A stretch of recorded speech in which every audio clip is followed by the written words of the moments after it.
Nice. We're gonna pick right back up where we left off. Welcome back, stock cars. We got another minute or two. People tuning in.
We're still on our ending screen. We're gonna start in just 1 minute here, guys.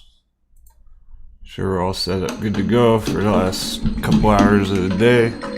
We lost like half our, well, we lost 90% of our viewers. That's why I don't do this. Not many people found their way back. If you did consider yourself lucky, let's make some fucking money.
friends.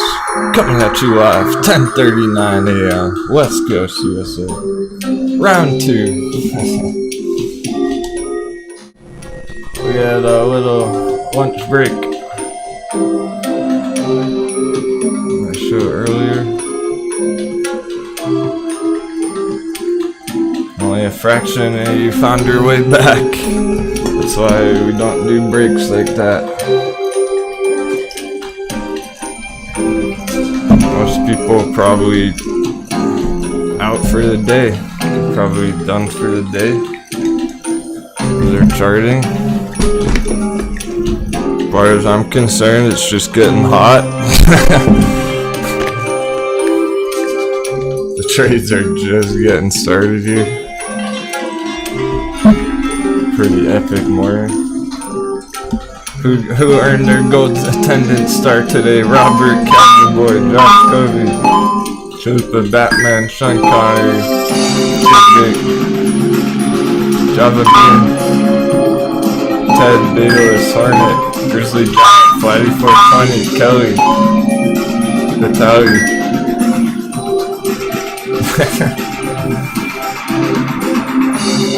Well, I don't know if the notifications got sent out again. YouTube likes to screw me over with that.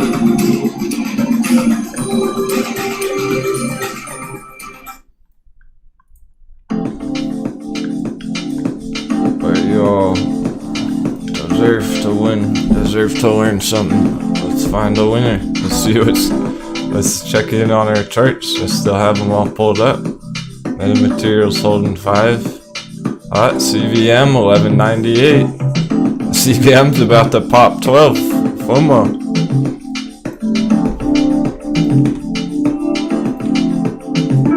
Just in time. Green alert.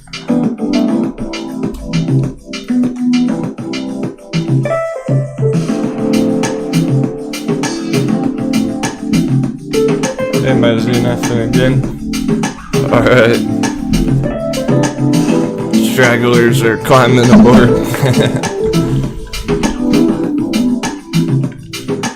Cool. We're just gonna pretend that break never happened. Cruising. I got fresh coffee. I got sundial trading going on. All that good stuff. I ate food. That's the first. Nicola's right under 11 as well.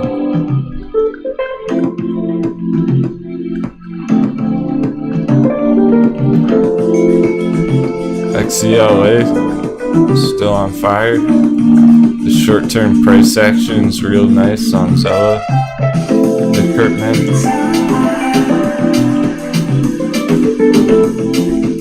Ethereum holding 15. Yup. Lucid chilling in the bullish territory. There's bullish range on Lucid up here. That's not bad. It's hardly dipped from that 28 hard resistance so far. Sphere 3D starting a brand new 4-hour green candle. Hardly moved yet. It's right under 6, but that could be a nice green giant candle coming. 4-hour bullish candle for me. Straight 2D. I'll have a dollar chop. Maybe it's a good thing we skipped that.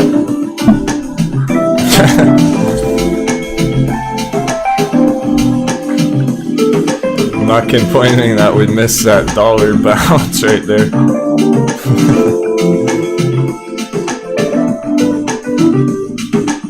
Check the watch list.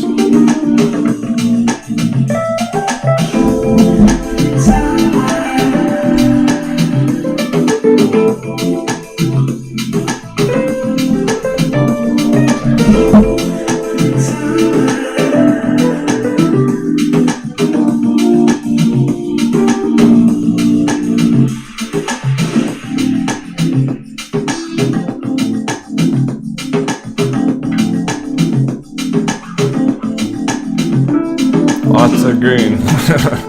That's for sure.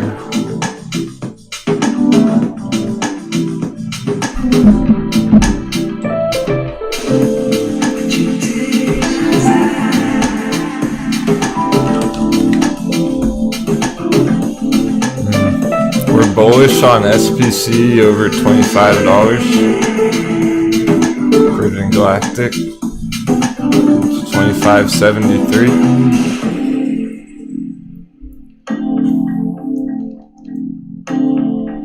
Short-term bullishness.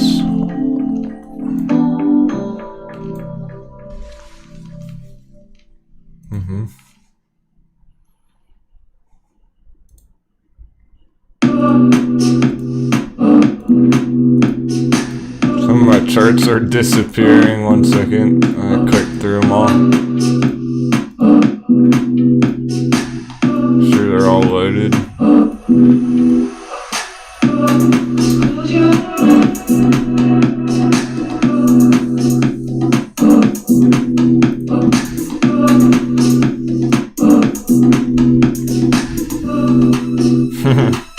Ding dong screen.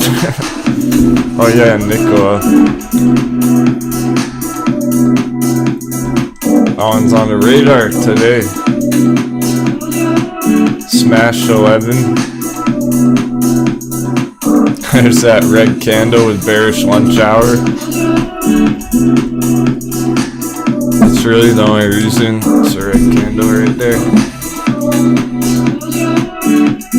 Alright, I'm getting to those big ones.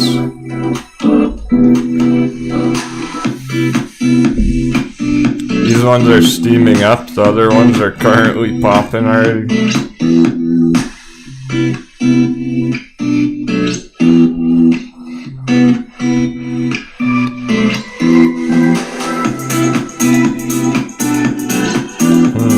Clove over 8, Clover.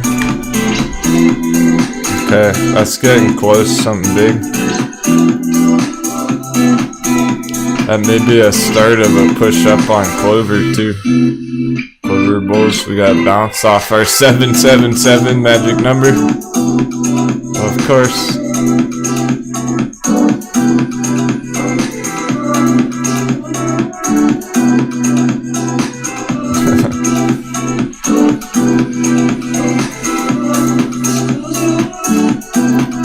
Basically just waiting for his bullish crossovers to come through.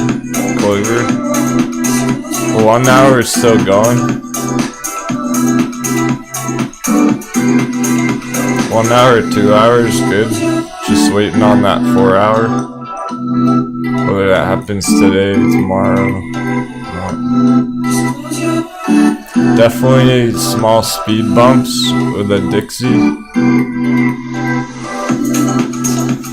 And SPY's still green on the day. Oh, that's a real critical spot we're at on S&P right now. Just barely holding the line there.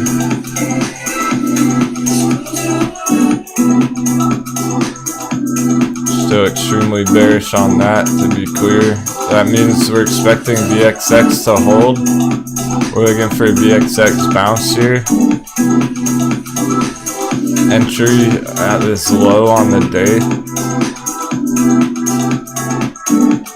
because it's putting it right back where it was before it even broke out. It's a good spot under 30. It's at 27.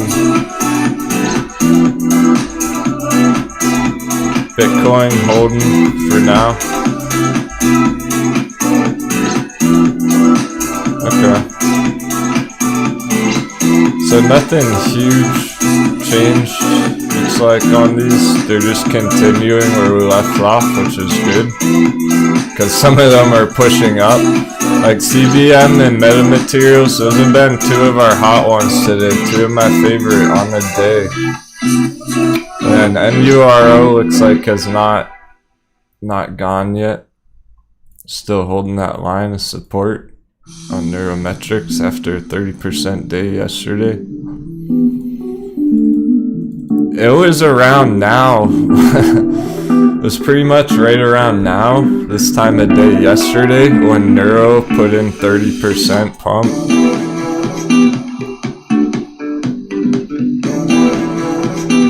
Middle of the afternoon.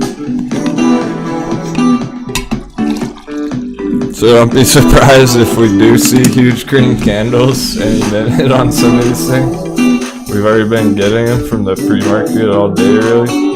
So for those big ones right now,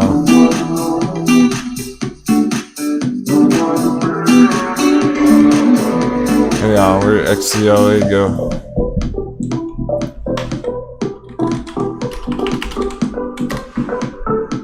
XCLA is also hot today. These are my 3 spicy ones for the moment. Metamaterials, CBM, XCLA. They're all currently pushing upwards right now. Green candles coming through on all of those too. There's a 5-minute metamaterials, 5-minute, 15-minute CBM.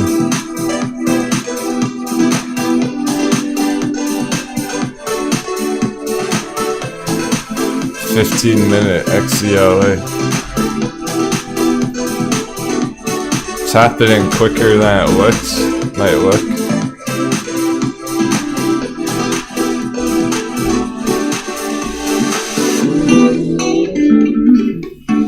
Alright, Cabin Boy, so Lucid under 25.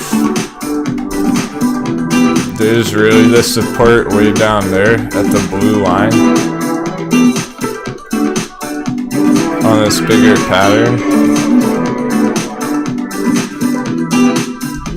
My mouse still bugging out.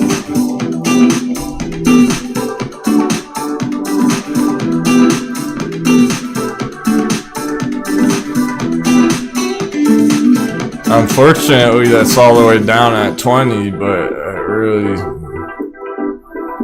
that's the bear case, or the next support level, if it's not just a stop hunt. I don't know just yet if that's just a stop hunt. That's gonna hold 25 anyway. After it shakes everyone out, 24.99. But if it does continue to trend down for a couple of days or whatever, we're really looking down there on this giant bull flag.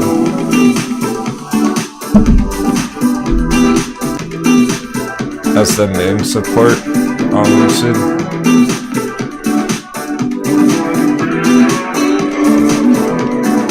So that's why short-term profits were taken.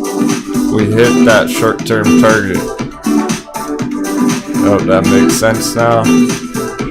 Seeing why there's a target and a resistance.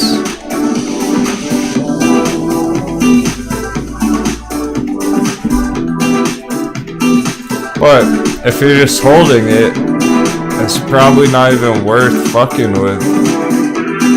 Just trying to scalp quick like 5%, 10% downwards. Oh nice, Cabin Boy took some short-term profits.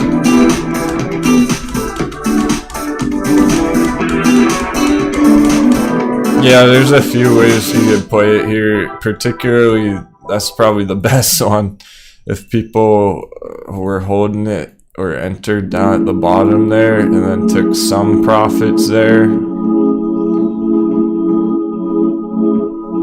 potentially getting back in 10% lower right on that dip, or if you get lucky. See, it's if you get lucky, Lucid will dip. Only if you get lucky will Lucid dip down to 20 again. When have we ever said that about Lucid? Never.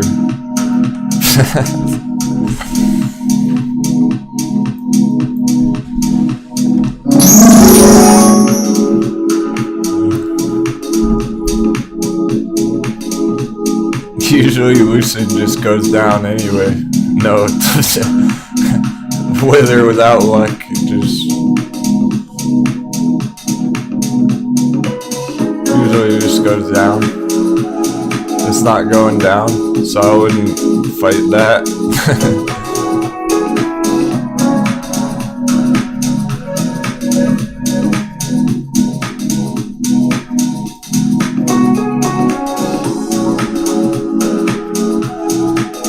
Alright, so now for the big ones. Well, Ethereum's the third at the moment.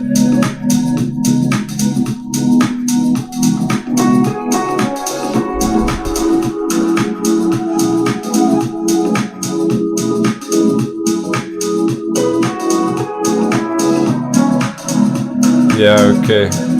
HPI, sure. Issue.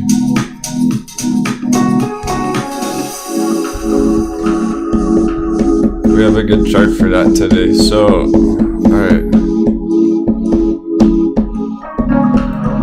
Ethereum is the third on the list right now of green. It is up 12.5%.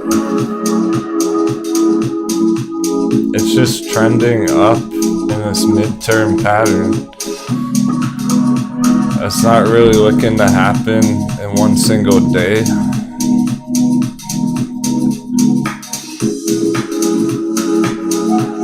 But that's still a nice move for today, so it's on track, but I don't really expect anything bigger there right now.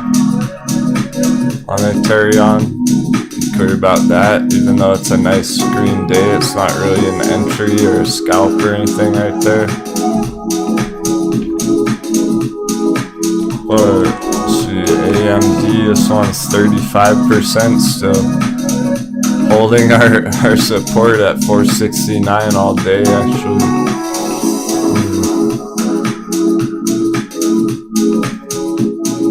That was already a huge scalp this morning. We talked about an entry from this blue trend line, and then it went 27% after a huge opening anyway.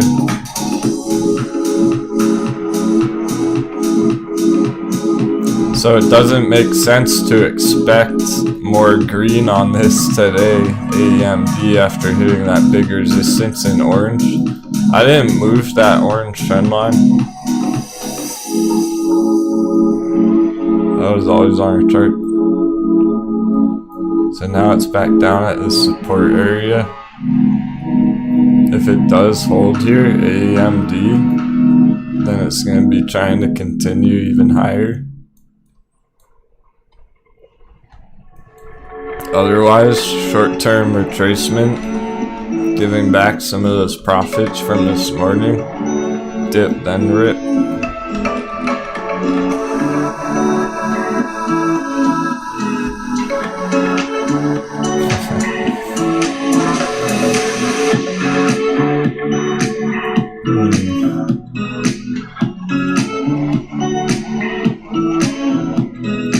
Okay, now there's not a ton of people watching. We can play some heavier music.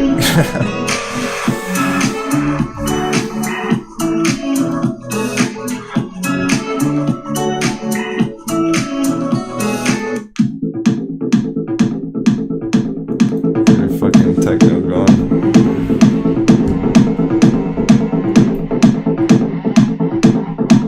So this is a huge breakout today. AMD for the long-term picture, holders, amazing. Potentially even new entries, breakout entries, so long as it's sitting above $5, let's say. Well, really 470.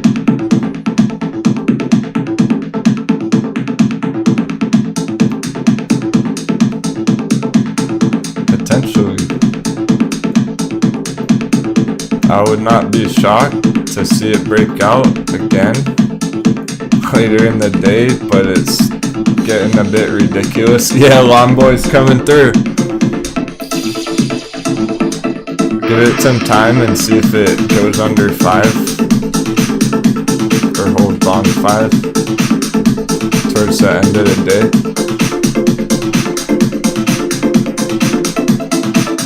I think most people have been entering these things already though, back on this last dip and all that.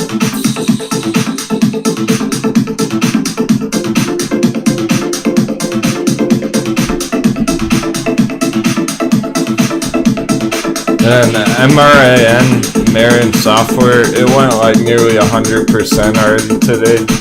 So, yeah. Similar to the AMB breakout pump here, there's chance if it holds this trend line, we're talking $8. If it holds that line, it'll keep going tomorrow, end of week, even higher. But they gotta hold those lines now.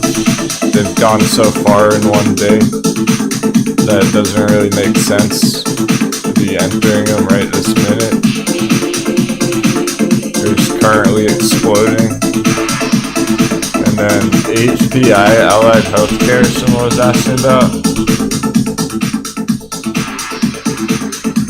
We have a good chart for that because it's looking better and better. I like how it looks down here. Actually, it started pushing up very end of day as well. Had a pretty decent breakout here yesterday. It looks like this is gonna be a real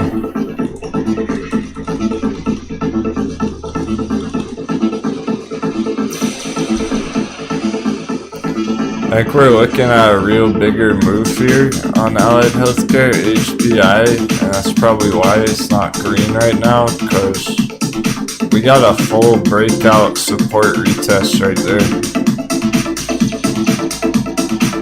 It didn't just break out and keep going and then retest. It's happening down here first. Not a bad thing.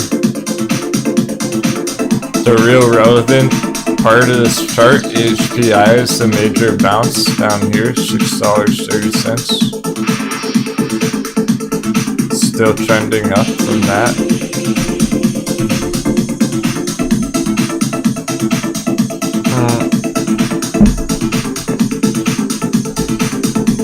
I'm expecting a big move on Allied Healthcare any day, but we don't know what day really.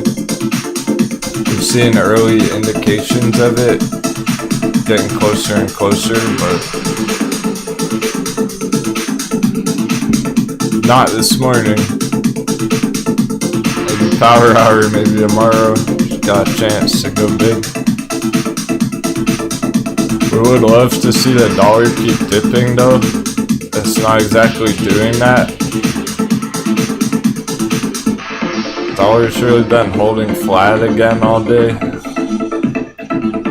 But that's okay, because our green charts are still green. It's not terrible, it's not hurting us that bad on our charts. Buy box for what, Chalupa? Chalupa Batman?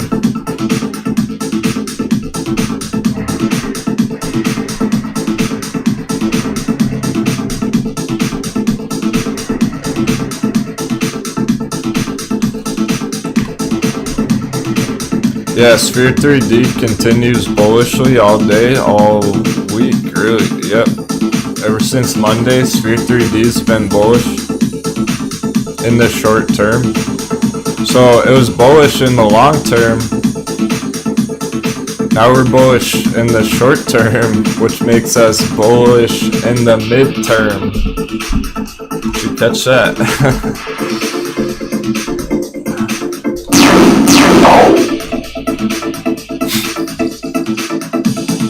Bullish short term, midterm, long term, Sphere 3D. Once again, I haven't said that for probably a couple of weeks.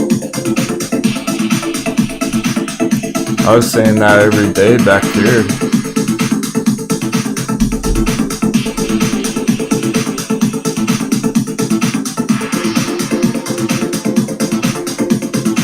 Yeah, we got the long term holding up, the short term performing great.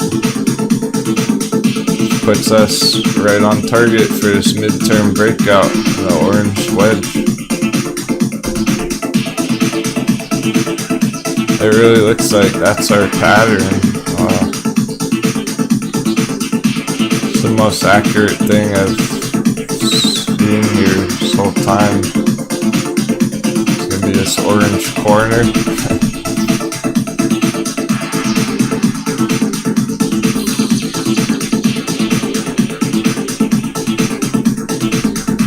And that could happen sooner rather than later, so it is worth keeping Sphere 3D on the radar in case it starts mooning. I'm just going straight up. It could break out as soon as the dollar starts dipping more.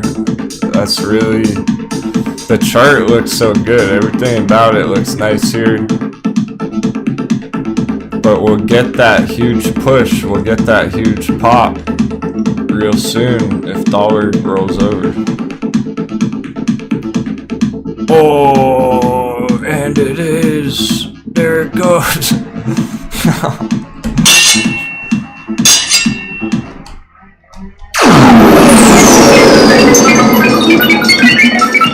Blast it! Fire the cannons!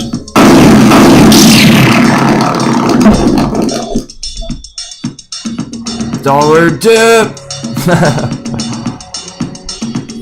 Let's go!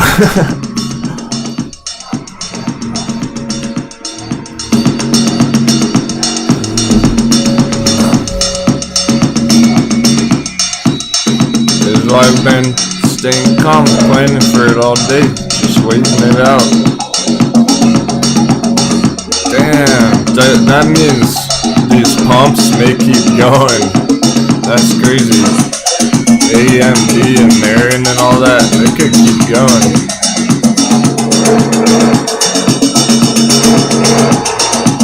Even though they're up 30%. Virgin Galactic.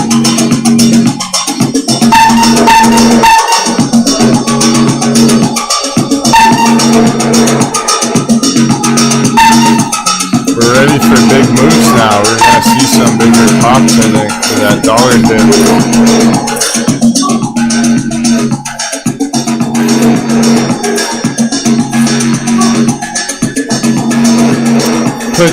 It leaves VXX in an awkward spot, but that's okay. Long-term hold.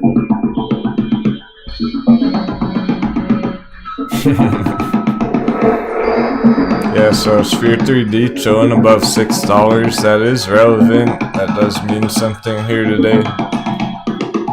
Particularly a close over $6 on the day, but I think that's almost certain at this rate.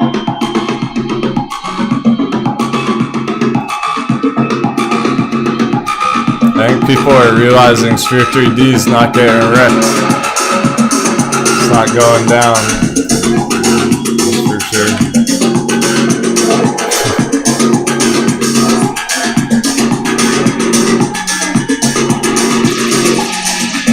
That could be what we're waiting for right there.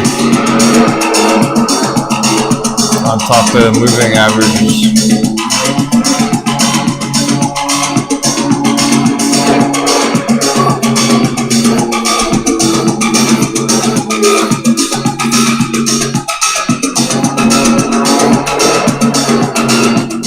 I heard you were hungry for some end-of-day lettuce.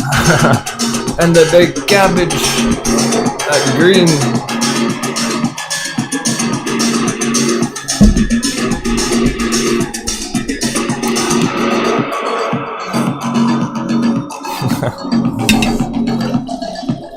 Does this song fit? Or am I fitting it to the song?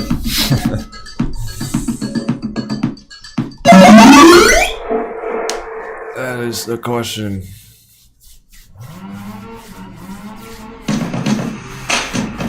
Not gonna lie, it gets me going. I mean, that's part of why I play the music. Let's fucking go. That's what we've been waiting 6 months for. Good breakouts on our chart. Lucid holders 6 fucking months. There's some green.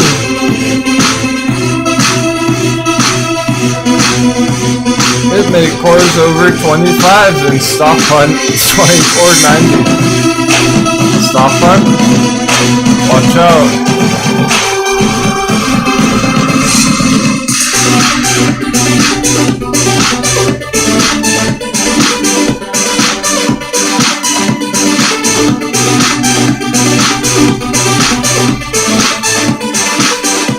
Stop hunt?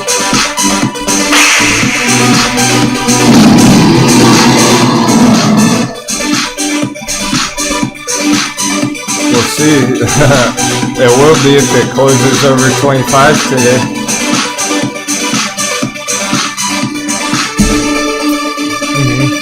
I would agree that Man Materials is starting to do things.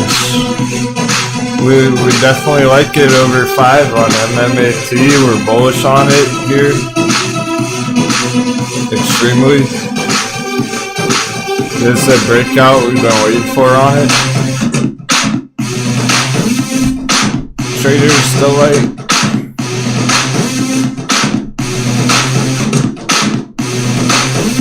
I saw Captain getting excited. Look how many charts are about to explode. More than I can count on one hand.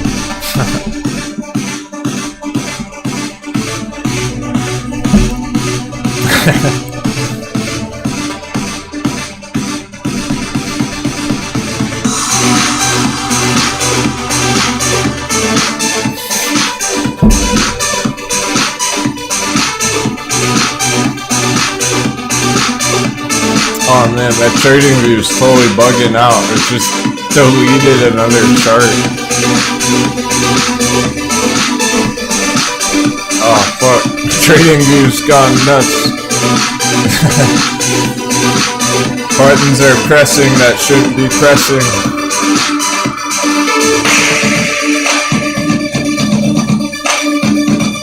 Exit out my CVM chart. It's ready to blast.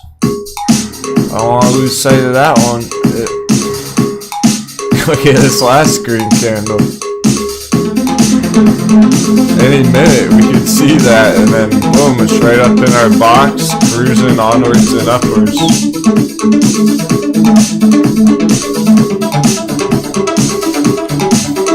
$11.99.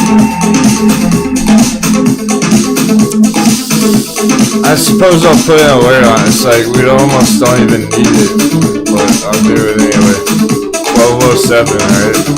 Breakout CVM. It's at $11.99. That should put us right up there in the gold box once again.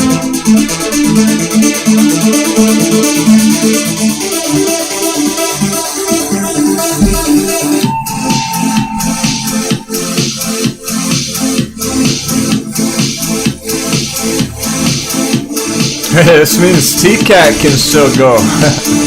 TCAT can get that $10 close after all of that dollar dip. Oh, dollars getting the smackdown. It's a full Nelson on the dollar. Choking it out.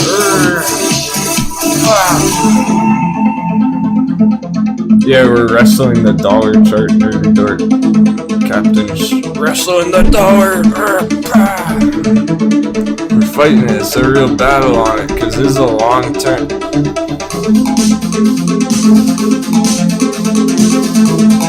Dollar dipping here's more important than just today. This can set us up for a whole week of huge green price action. So let's get some sevens in the chat for the dollar going down. After 3 days of being flat.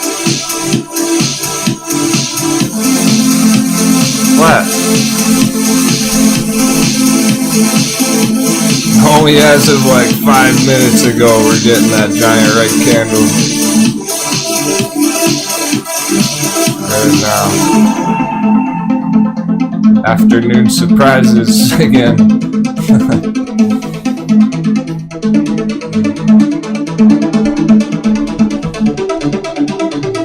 that pre-power hour, power hour,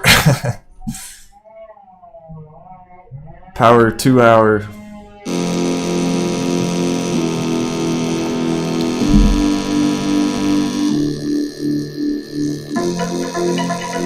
Yeah, so that does mean TCAT for that. CVM 1204, there it goes. That's why I was wrestling the dollar. We just crushed it, CVM breakout.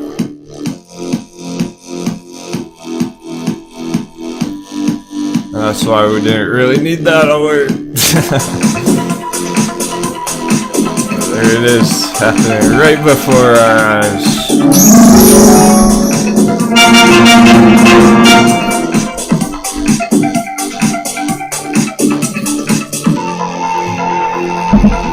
Thanks for 7s in the chat.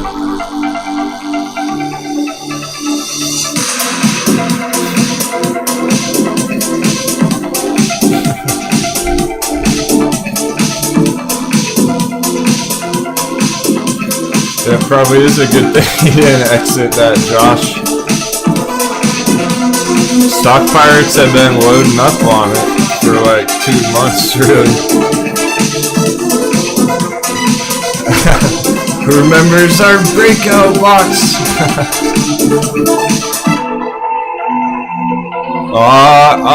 Here's where everyone panicked!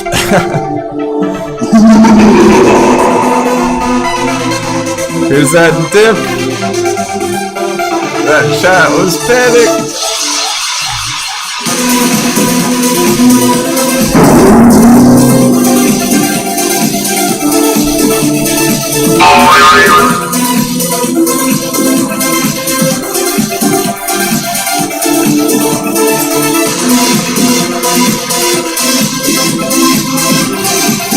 Where'd that dip go?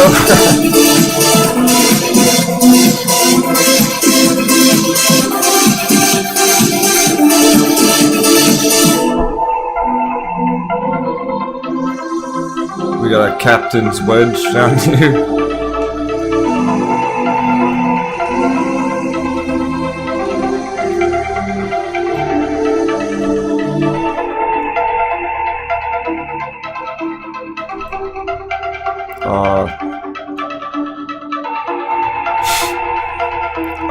CVM, hello, CVM?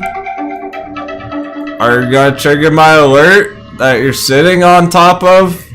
CVM? What the fuck? It's right on our alert! By the penny! It's 1207, my alert's at 1207. It's a flat little pancake right. There it is!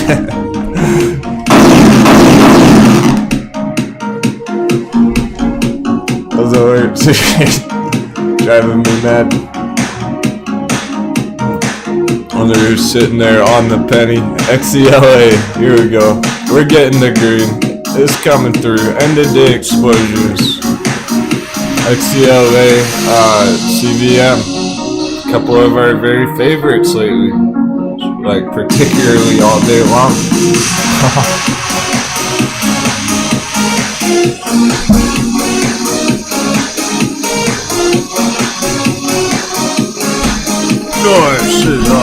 Alright, I'm making one more cup of coffee. So, since we're doing things a little different today with that lunchtime break, yeah, that's just time for green. I'm about to make some more coffee, and I'm prepared to stay after hours for a while. Might go like a whole, I don't know, hour after hours. Talk about crypto and everything. It's all good. I'm in no rush to leave right on the bell after that break and everything. So get comfy, no rush. Endless things to talk about, endless charts to work on for tomorrow. Plenty of green coming through to keep everyone happy. Katsu. So last intermission of the day is just take 4 or 5 minutes. Thanks for rejoining me, my friends. Glad you could make it back for this epic day. Once in a lifetime opportunity in the stock market.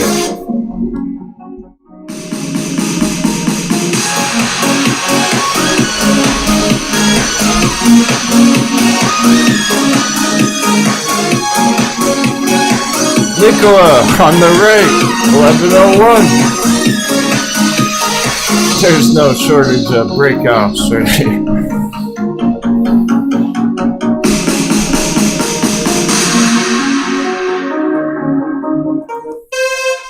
Yeah, that was a good break, Kelly, but we'll probably never do it again because we lost all of our viewers. We lost like 77% of our audience during that break, but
Monday Coffee Brewing. Welcome back, traders.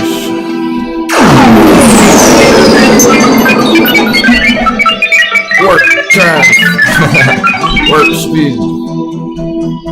You say in Star Wars?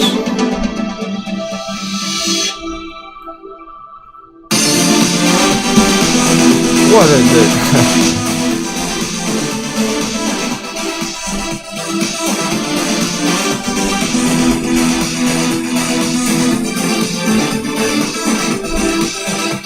Quick vote check.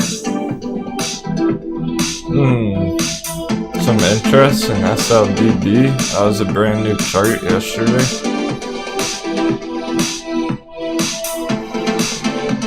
Yeah, IDEX has been going more and more green lately. I expect it to start continuing to trend up in the long term overall. It's been in a downtrend for 6 months, 9 months.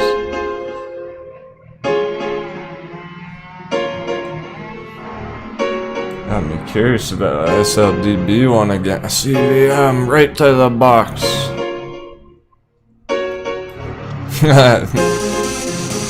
Nickel is also still going. It's only a penny higher, but it's another penny above $11. Gotta realize that retail investors gotta come home from work and see, oh man, nickel at $11. Hey Tommy Lane, Coco Flannel. Oh nice. Congratulations Scallywag, celebrating your 9th anniversary. Market's giving him a nice gift.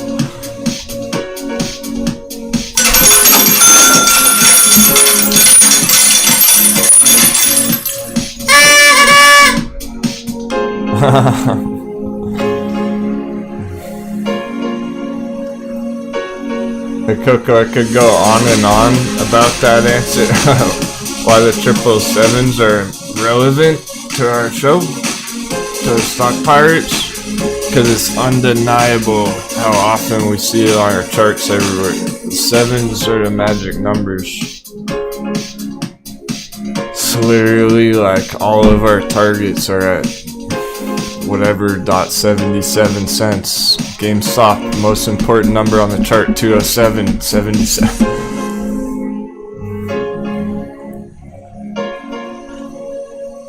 There's one that was real interesting. I can't recall which specific chart it was. Our bounce was off like $4.77 and the target was 7 cents. It's crazy. We can't even deny it anymore. It may have been more of a joke to begin with. It's no joke anymore. It's been helping us crush these trades one way or another. And then we use it for good luck too. If we feel like we need a bit of extra good luck on our charts with our trades.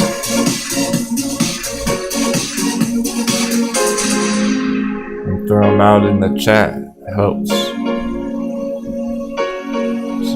It's also a good way to unify everyone. We're all on the same goal. We throw out those 7s.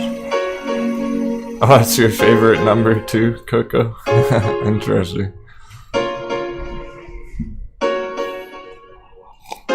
Yeah, 4 7s, Robert. 4 7s are relevant. There's correlation with that. Like Bitcoin. Here you go. Alright, here's one. Bitcoin, just by coincidence. I'm not making this shit up, okay? I drew the pattern on this chart before I checked the number. And then I put a price tag on it. This is the long-term Bitcoin support level. The very bottom floor on Bitcoin, 7777. It's right in the middle of the giant magic triangle. The original one, the OG magic triangle on Bitcoin. It's exactly in the middle. Is that number? That's where it could crash to if we get lucky. I hope it does. Who wouldn't want to buy Bitcoin down? Like, get a whole Bitcoin for under 10 stacks. That's actually affordable again. It's not affordable up here for most people. I don't think any one of us wants to buy one whole Bitcoin for $44,000. But we'd be a lot more interested down here at 7,000. Now we're talking. It's coming back to me. I think it was one of the EV trades. Check this out. They're multiple, but like Ride's got a lot of sevens. It's got a lot of magic on this chart. The dip, the very bottom, 4 dubs.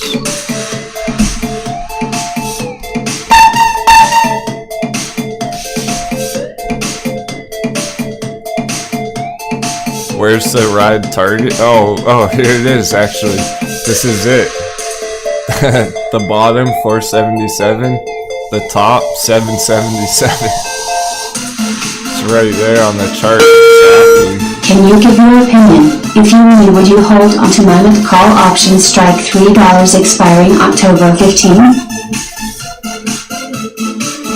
Thanks for the 7s, Coco. Let's go. That's awesome. She was the one asking about it.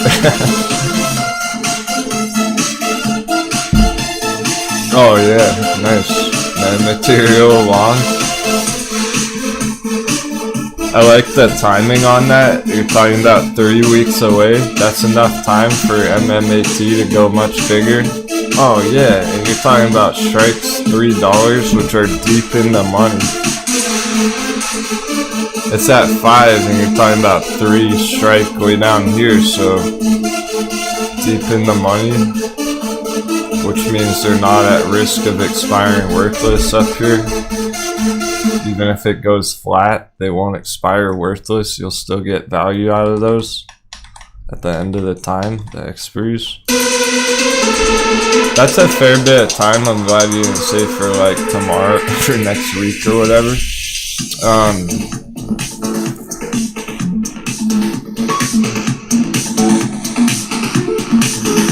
I was about to turn this song down. Never mind. We got a Litecoin grayscale breakout. I bought the dip.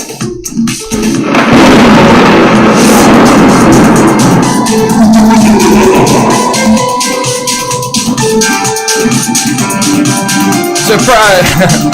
There's your end of day surprise. Grayscale Litecoin.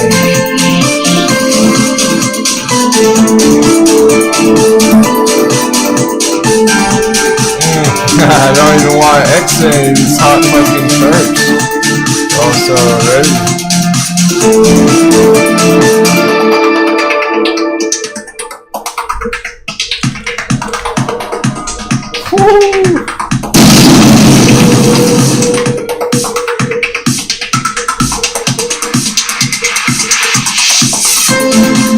The bravery to buy the dips, even on grayscale. Look at it go.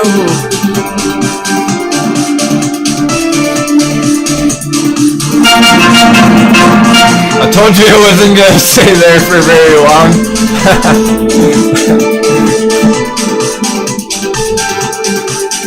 One day in the buy box in the hot beverage, one day.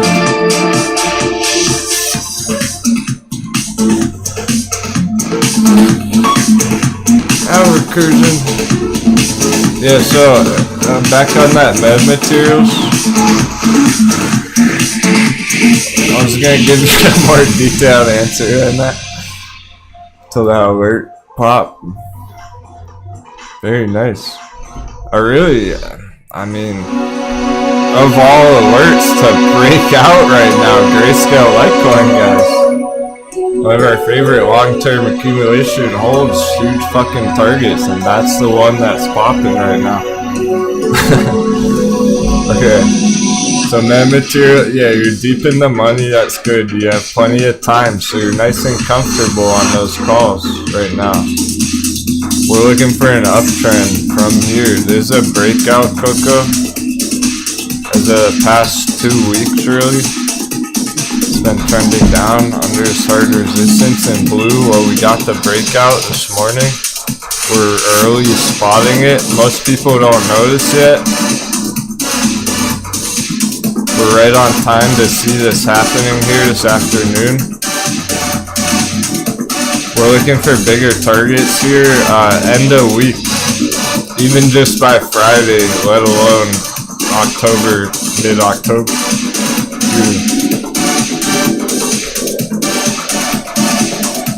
You should see bigger targets on it by October, absolutely. You're going for over $6.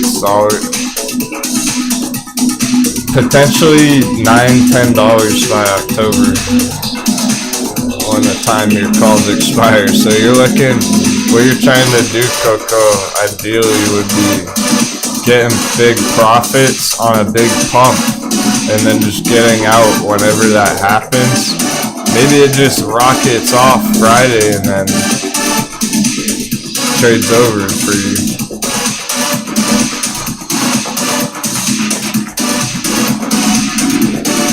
Either way, you should see more green before that expiry, so you're in great shape on those.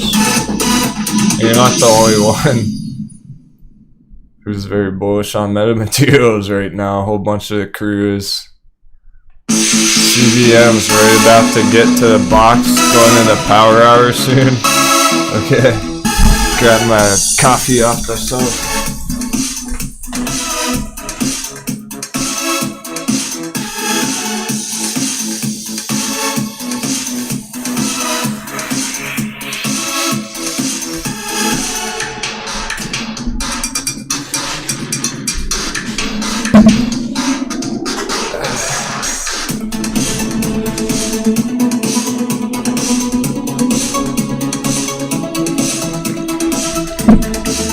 Priorities.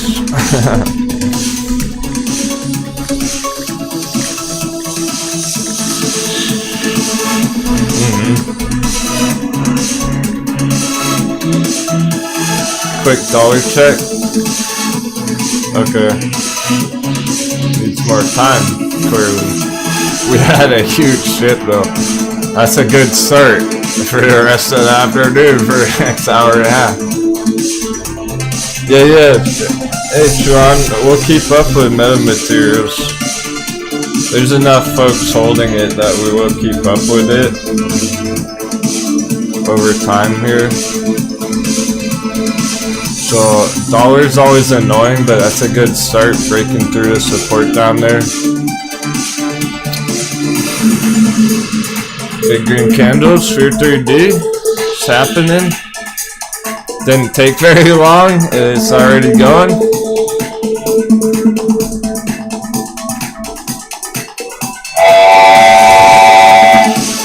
Oh man, that's the Fear 3D train leaving the station. I know that sound.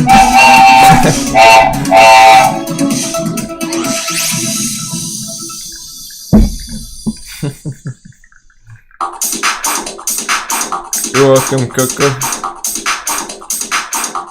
Happy to have you in the chat.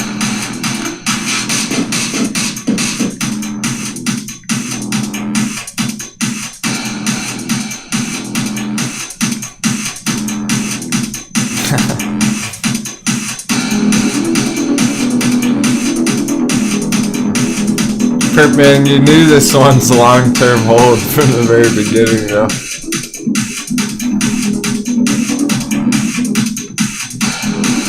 It's on track either way.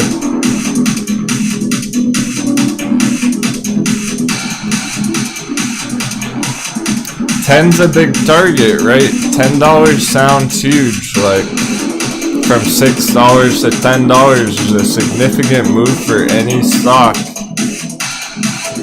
So it's kind of like, oh, well, I hope it hits 10 soon, eventually. It might pop 10 by Friday. Like, don't forget what happened back here. Let me remind you when we were charting a couple weeks ago. And it went 80% in one day.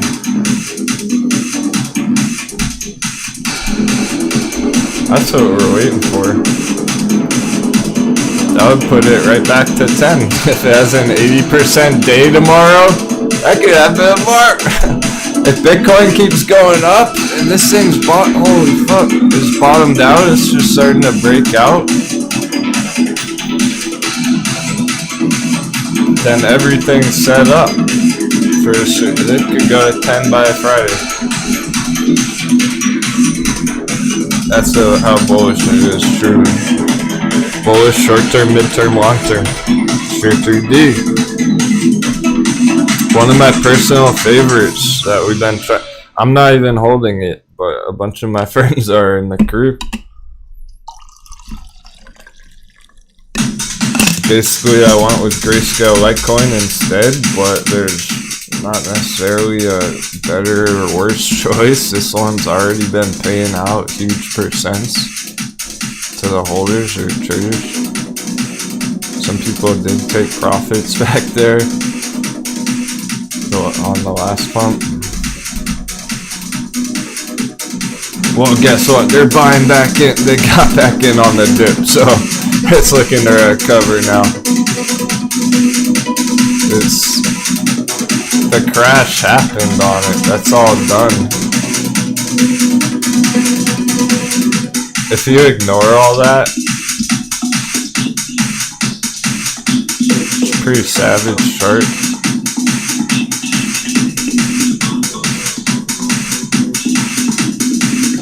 What if we just pretended that didn't exist? Now what are we left with? Just a strong uptrend. Riding on that orange support line. You'll only see this here on my show. No one else is gonna blank out their chart, guys.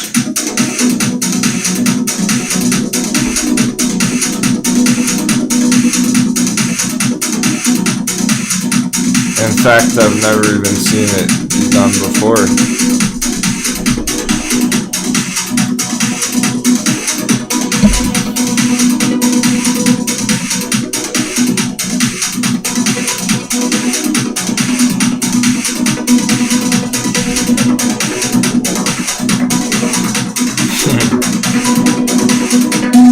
Pertman knows I'm waiting for those pirate flags in the chat. Yeah, you can see charts anywhere else, but where can you unsee charts? Only here.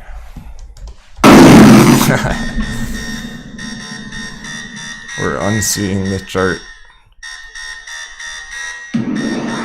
You can ignore all that, and then you just have a savage uptrend on that orange trend line.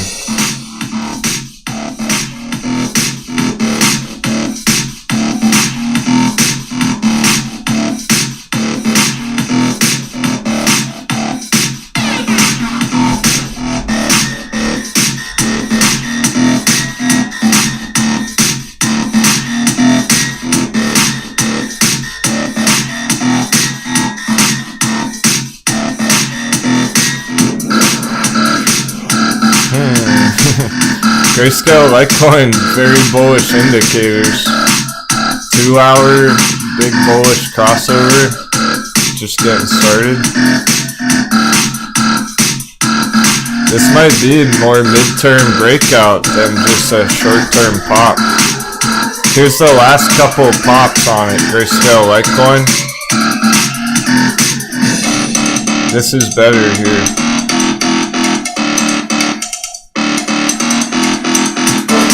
Waiting for the 4 hour there. For the 2 hour.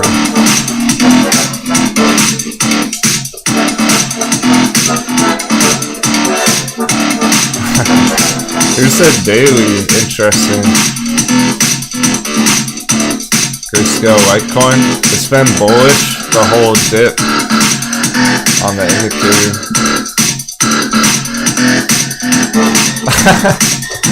Right, Robert? Fucking Box Boy's gonna be putting a blank box on his chart tomorrow. Well, you saw it here first.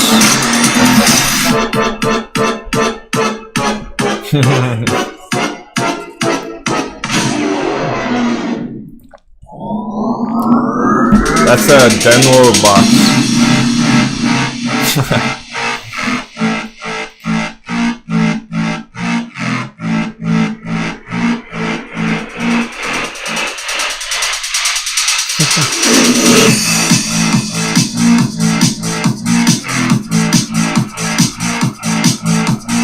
Yeah, after the fact charts, it's an accurate depiction. Some of those other ones you see out there.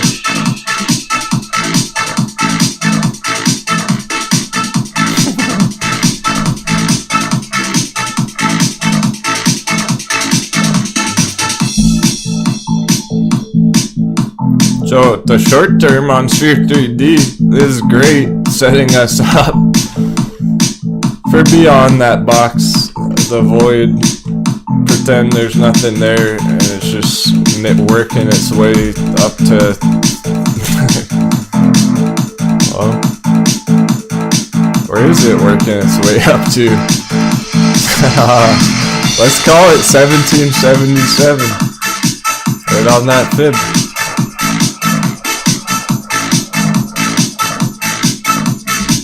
That's our Sphere 3D, big resistance right now. Just like Lucid at 29, whatever, 28.90, whatever. That's the big number on Sphere 3D right here, big resistance.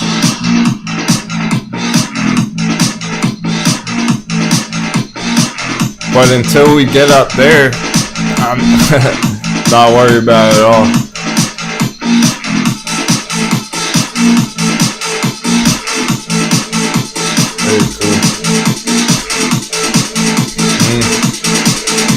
So be aware, Lucid Bulls, if you're expecting a lot of green on it today, is cooling off because there's longer term patterns at play here on Lucid. So if it does close the day here under 25, potentially more red tomorrow.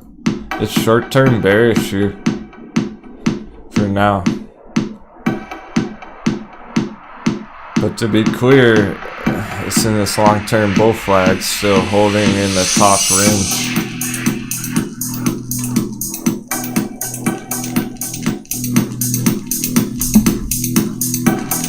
So the long-term's still on track there, even if it dips way lower. But short-term, it could dip all the way down to 20. Stop hunt 20.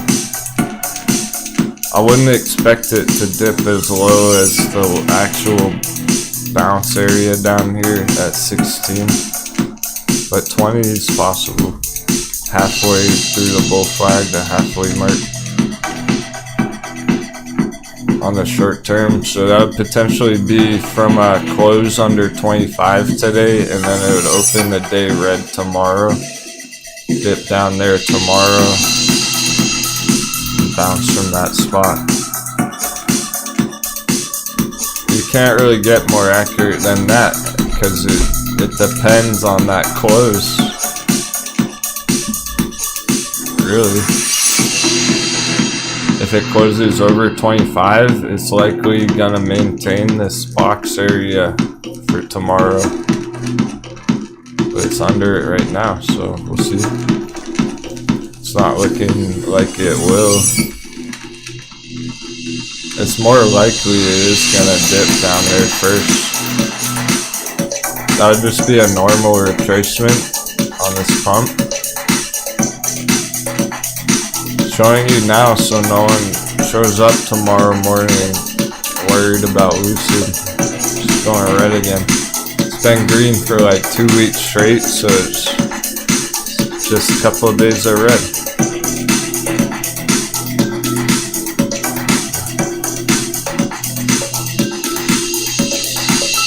.5 fib at 22, and then the lower one is at 20.77. So let's say right in between those two, that's our golden.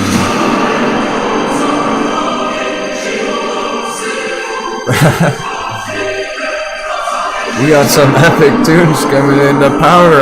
I didn't know this song was on my playlist. Sounds kind of epic.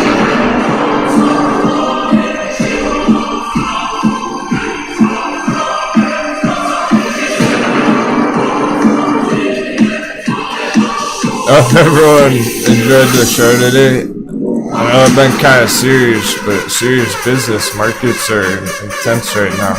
Gotta help people.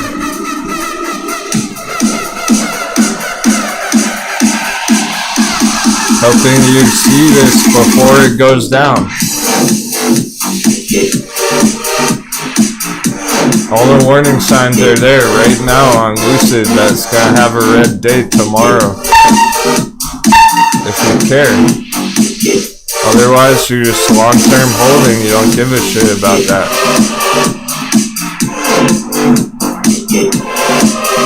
But be careful if you're short-term risky. Like, I don't know if it'll pop over this by Friday. It may or may not. So if you have contracts for Friday, it's risky. At that line right there. Pending the close. It's going to depend a lot on the close. So going further into the end of the day, I suppose. BlackBerry is holding green on the day, which is definitely relevant because the earnings is on BlackBerry today.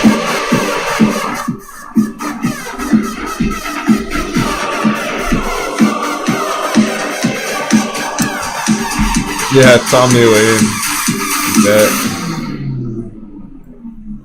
Not only that, there's actually there's a story from a while ago, early on in the stream, probably 6 months ago or longer. Mark! Big stretch right. There's a nice woman in our audience. I can't remember who it was. They may still be here. They could be watching right now. So being respectful about it, but nonetheless, they were talking about the woman was bullish on AMC at like $5-10, and her husband was getting all upset that she was investing in AMC back then. She was like, I'm just gonna stick to my own plan and don't care what he says. So hopefully she crushed it on that. Made her husband eat his words.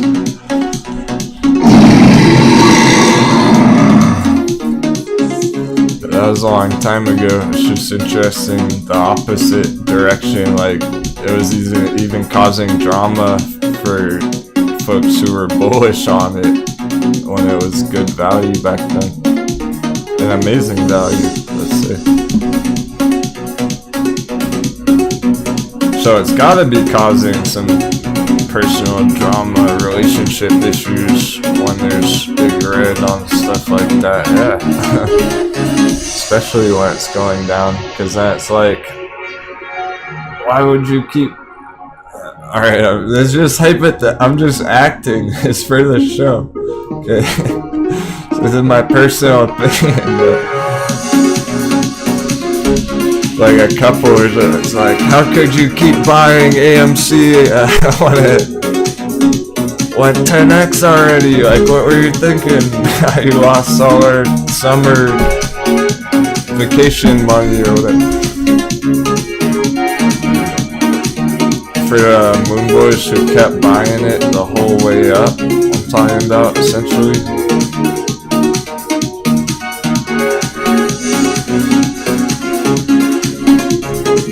The ones who bought the top and not the dip. The dips on AMC. Which I don't think is anyone in our audience, so I feel okay to say that. I don't think I'm offending anyone saying that. She absolutely annihilated that AMC trade, and the people who are still holding a very low cost basis on AMC for months and months. We were talking about AMC long-term entries under $10, so that's where most of our audience has their AMC cost average, well under $10. Even if they're still holding it today, they're up hundreds of percents.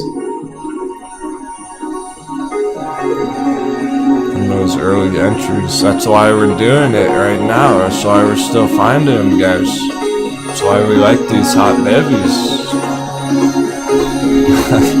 They really, Sphere 3D's been killing it like that. Long-term bull run here for the last few months.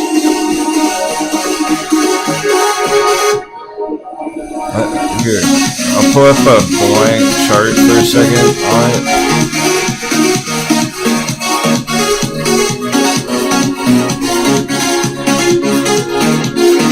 Not quite blank, but close enough.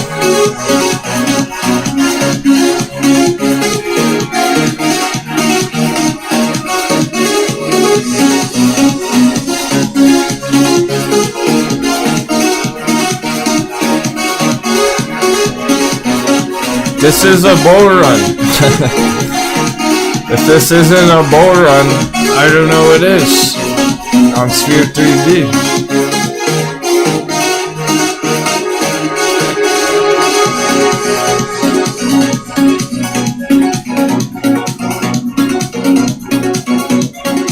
You see it now? Like, depending on how you skew it, how you scale everything, it's pretty clear.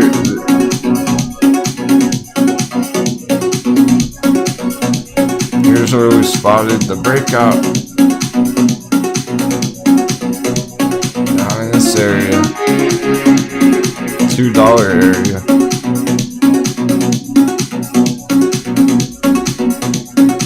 That's a bull run, guess. From $2 to $10. 500%. Even though it only took a couple months. Whether it played out over a year or a couple months, that's still a massive bull run, so this can absolutely keep going long term. Sphere 3D. We're just a few months into a long term bull run on this fucking thing.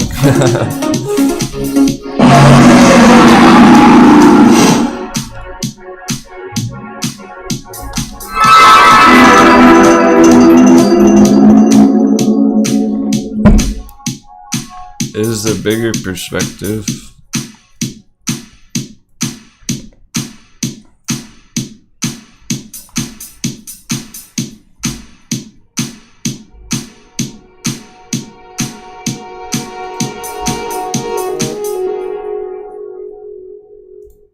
Here's a nice target, over $20. I'm sure we've already identified it before, but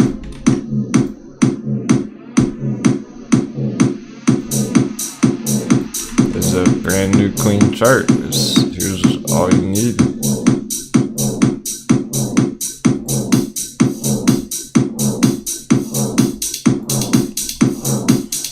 Enjoy the ride. Chart hacks.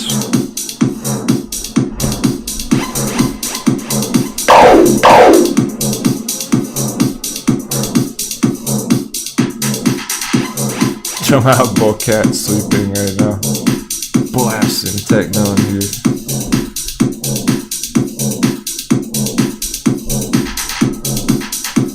Power hour.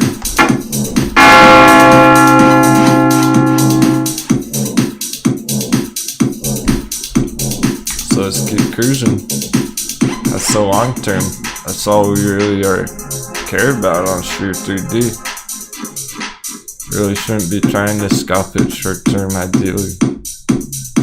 That's being overly bullish, being overly risky, thinking it's gonna double tomorrow.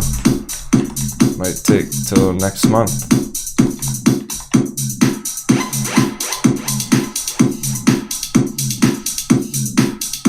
That's going right into 2022, so we're just looking for an uptrend going into 2022.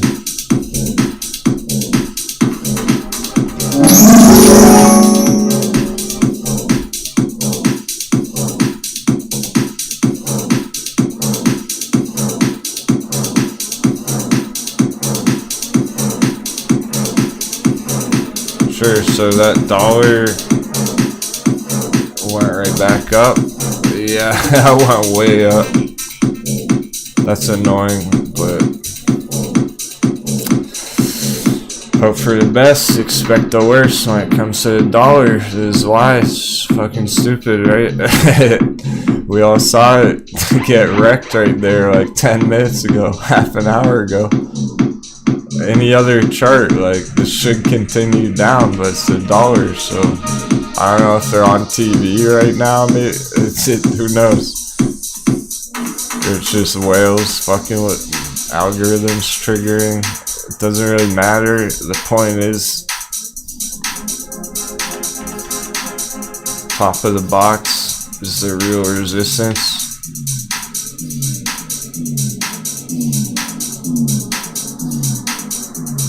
If you were watching it early this morning, I said something along the lines of,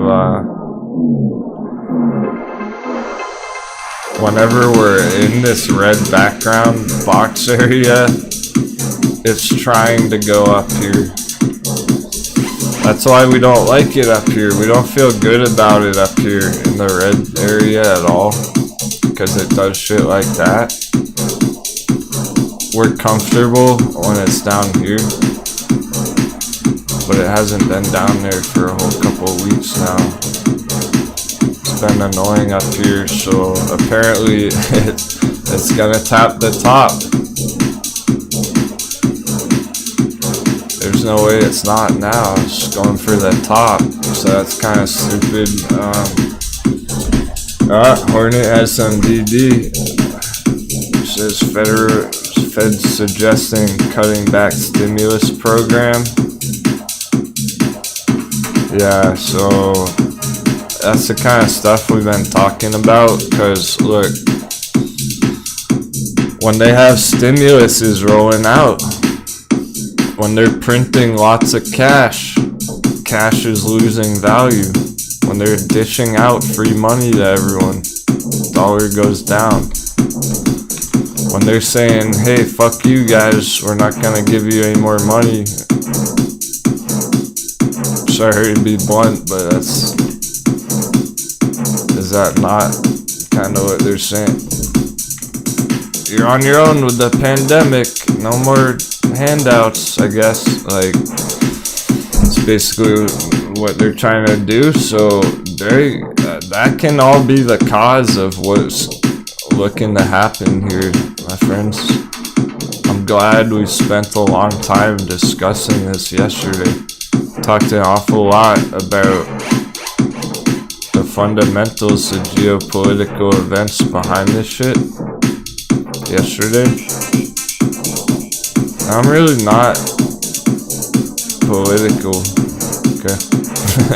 So point that out, make that clear too. I'm just talking about how it's affecting the markets here as a trader on the charts with the value of the currency. I don't care what there is about the politics. It's just that affects my trades.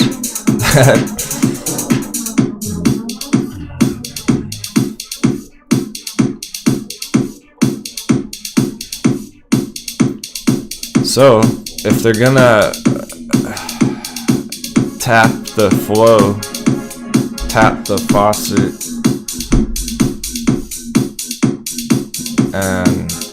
or clog the faucet, more like, then yeah, we might be going up on the dollar long term, well, midterm. That's why we've been watching it. Maybe we are gonna see that here. We haven't been trying to call it either way long term just yet, but we're getting dangerously close to that long term uptrend.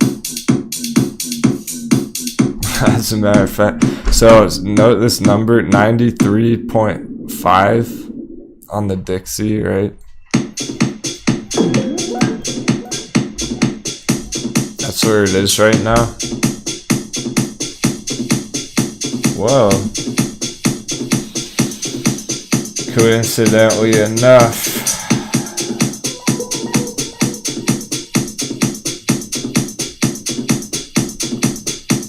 That's exactly the number on the chart I posted the other day for you guys on Discord. That's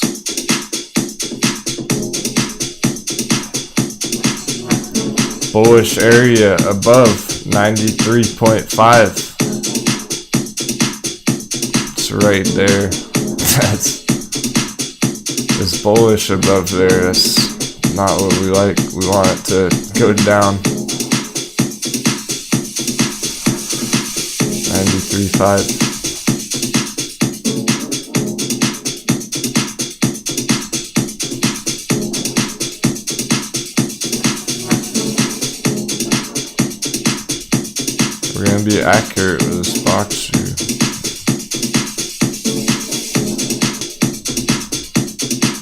It's okay in this purple zone. Not okay up here. Not cool if it goes up above that yellow line.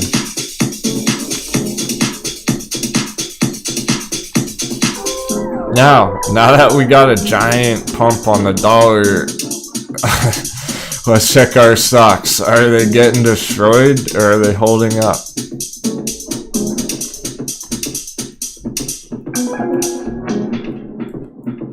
Metamaterials holding up. XCLA holding up. CVM holding up. BlackBerry holding up. Even a Elliottician going green.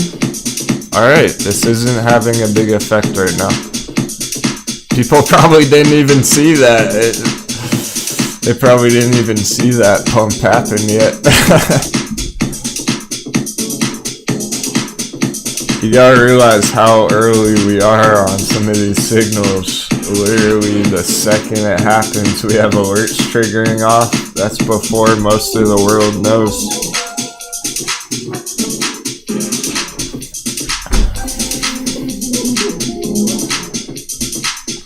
That lucid breakdown under 25, we called that a few minutes ago. It is trending under 25, so really, we're likely going into another red day tomorrow. If not, having a huge bounce close over 25 would still be good. It's got to close over 25 basically to have a huge move tomorrow. Otherwise, delay the party on lucid. Just because that long-term resistance. Hey Terry, holy shit.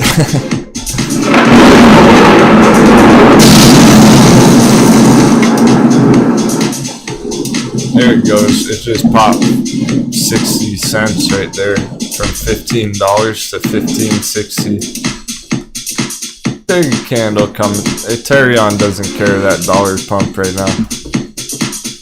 That's what's great about this trend here. It's so nice that I'm expecting it to continue up and onwards regardless. Like, given enough time here, another week or whatever, or right now. Let's go. Let's pop in that fib. Is our blue arrows been our projection on it ever since the very bottom? $10. It's gone from 10 to 15.50 just since mid last week. Not long at all. Less than 1 week. 70% on that bounce.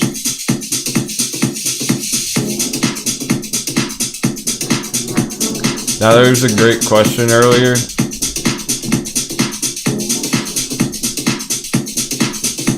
Denwo, why is our target on Elliottician $17, which is lower than our target from last week at $20? Because that's short-term resistance. So it's not exactly a target as in that's your profit-taking area. It's more a resistance. That was just short-term scalp end-of-day targets. If somebody entered this morning trying to ride it up to $17 in 1 day. That's why. For day traders. The real target for everyone else is up here.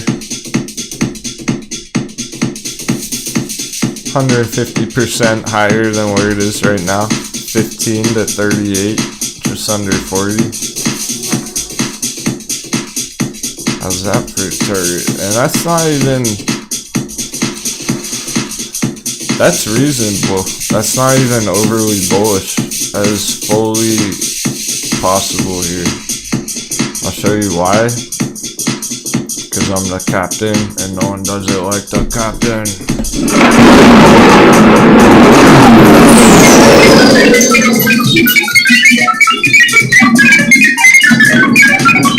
I already knew before I drew it out. I've never drawn it out before as far as I can remember. 786 fib at 38. That's right on our trend line, right there. That's our long-term target, 38.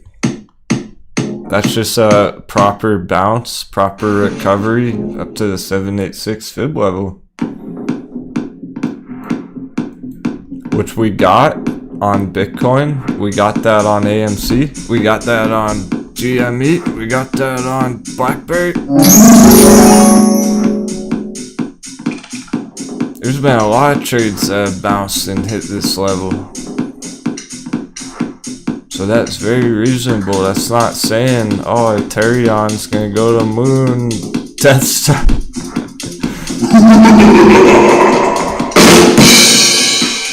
Apparently the Death Star's up there. Watch out. We're not talking about it going to the fucking Death Star. We're just talking about recovering the lost value from the old all-time high in March.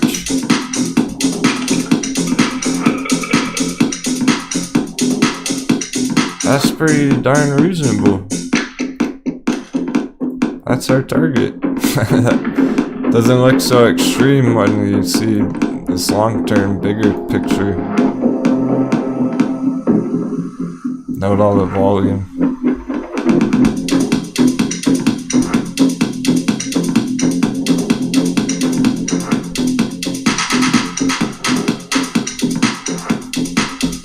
And hence why we're getting giant green candles when you zoom in here.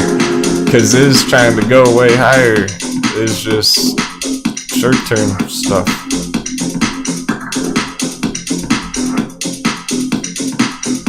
Ask the people who bought it too high back here. Holy fuck.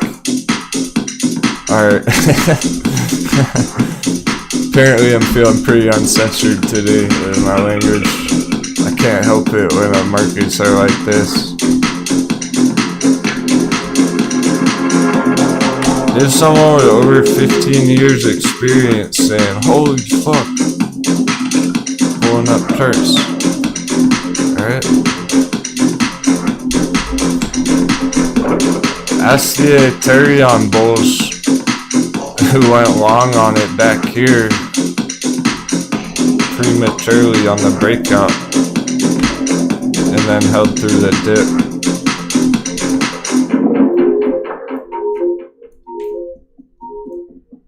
They know all about that.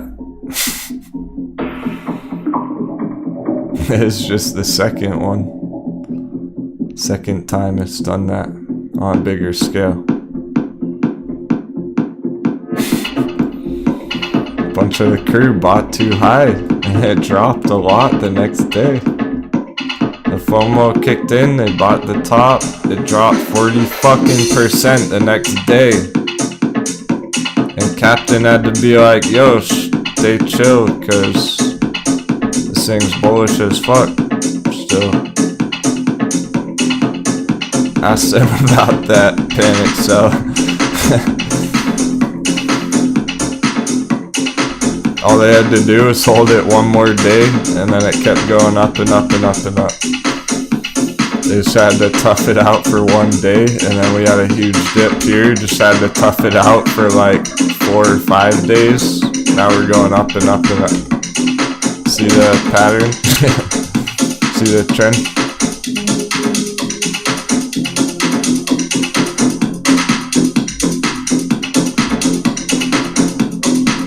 So I wouldn't worry about Ethereum right now. In fact, we're not going to. Moving on to BlackBerry. It's going for a green finish on the day, heading into the earnings. I assume the earnings reports after the market closes, so they usually are. There's early bulls stepping in,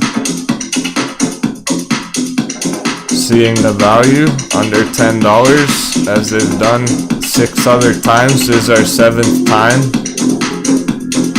Bear trap under $10, number 7.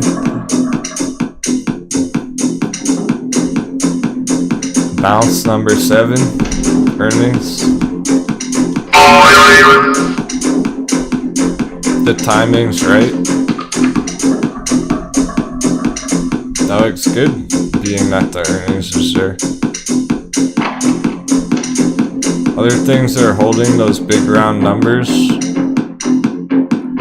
not exploding quite yet. No worries. Cause Ethereum is it. You're starting to see, like, even in the next 30 minutes, one of these things could start mooning.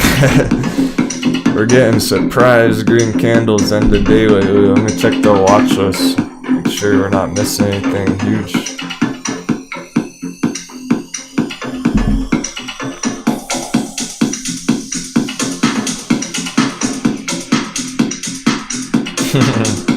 CTRM 5%. That's in an uptrend. That's why I'm laughing. Cache Maritime's absolutely been in an uptrend lately. It's not trending down lower and lower every week anymore.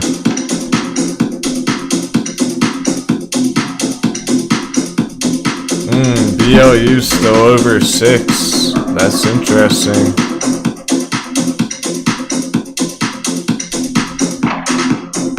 Fact, I closed out of it because we have a breakout alert, but by the time it triggers the alert, it might be too late.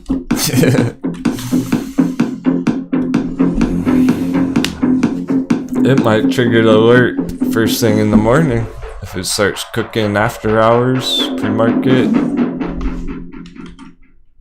I think I broke trading view again.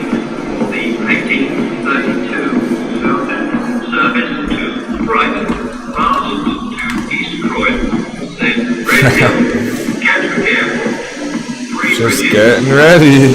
Pennies away from my breakout alert.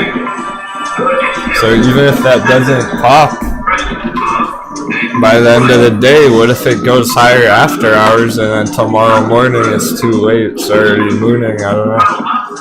So something to be aware of if you are interested in that one. It's pushing closer and closer to that bigger move.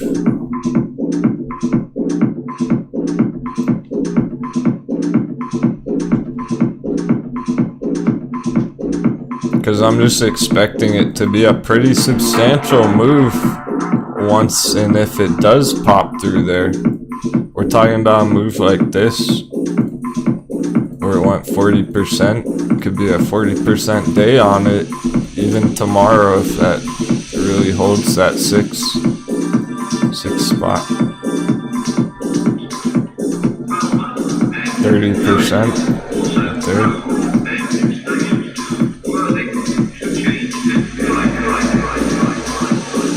There's 60%.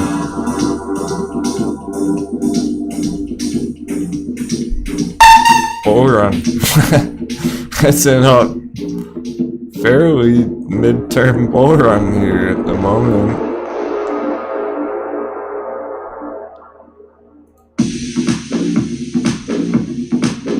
So we're watching that short-term breakout spot where it's very, very spicy down there on every single short-term price pattern, chart pattern I can draw on there. It's just like pennies away from that number though.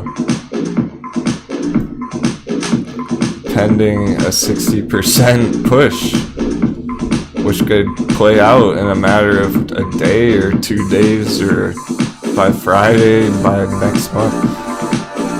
It's really tough to say how long, not really because of this chart. This chart moves quick. We saw it go very quick back here in just a day or two. It's not really about the chart. That's the question. The question is, what's the dollar gonna do in the meantime? Is the dollar gonna keep going straight up and hold this down for longer than we expect? That's the unknown variable. It's not really about that chart, but it's holding our 93.5. No way. Nerdy dork, actually it's not.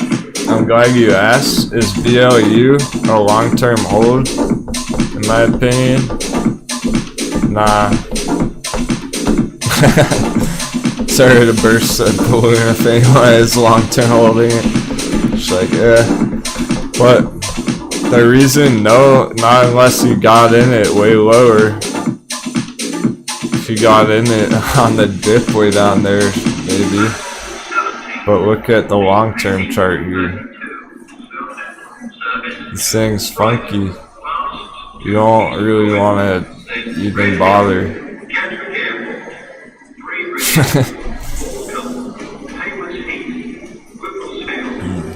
Look at the people who tried to hold it for long-term last time. Back in 2013. Imagine buying the dip in 2013. And then you double your money and you're like, fuck yeah, I'm gonna long-term hold it. And then, uh-oh.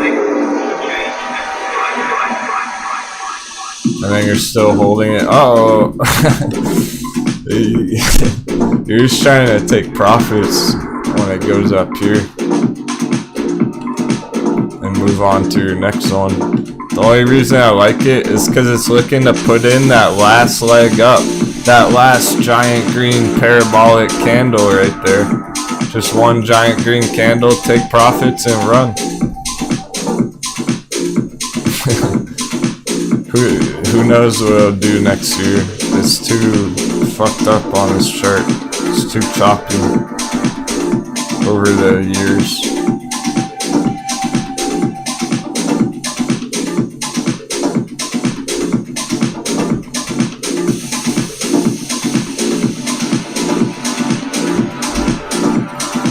So, nope, just a scalp, just a trade idea.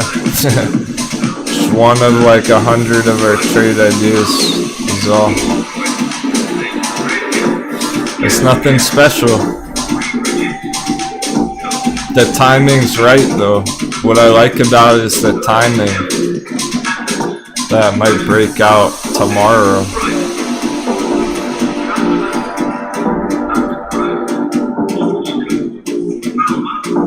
AMD's maintaining an awful lot of green.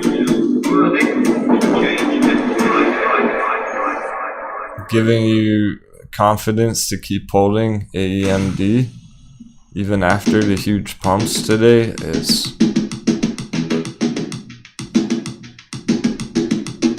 we can almost pretend it's like, maybe I should just put void boxes, Denwo boxes on all these charts. Just like ignore that pump the other day.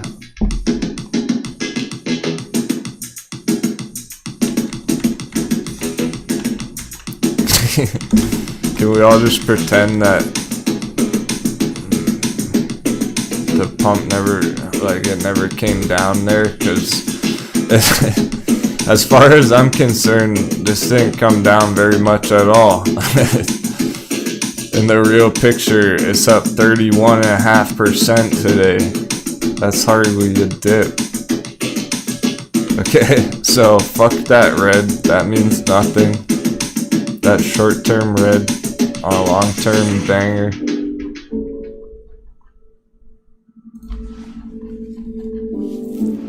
Here's the daily chart. all you can see is giant green candles. Depending on what time frame you're looking at, there's not even red on a lot of these charts.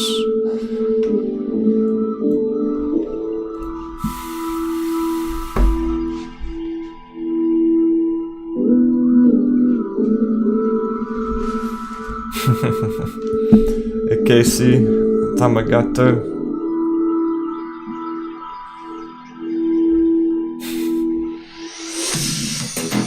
Trying to catch an end of day trade.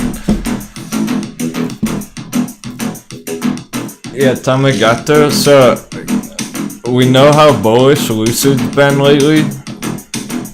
It's still battling over 25 right now.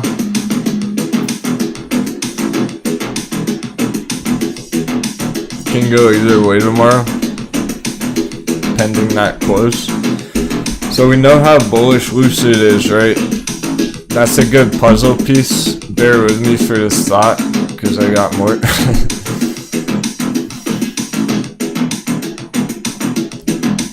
Lucid electric vehicle, very bullish. What? Tesla? Tesla's been bearish. Tesla's another one that hit that fib target, actually. Anyway. If you're over analyzing Tesla, which most people are, they're going to be looking at this as a breakout. I wouldn't be so sure that it was like Bitcoin at 52,000 when it came straight down after. So Tesla is actually quite bearish here, whether it appears that way or not. Check out where the top was back there. It's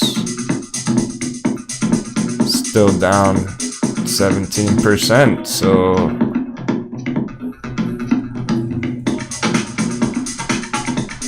well, it's taking a long time to play out.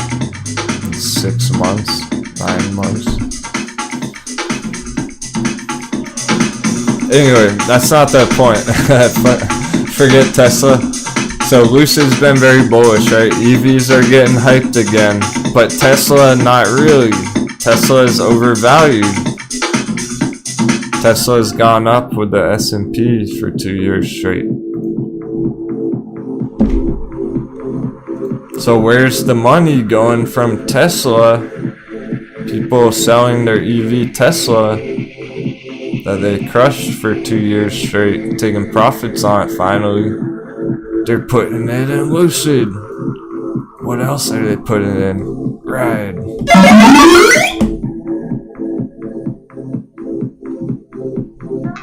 The undervalued EVs, see what I'm saying? Lucid's your proof of that.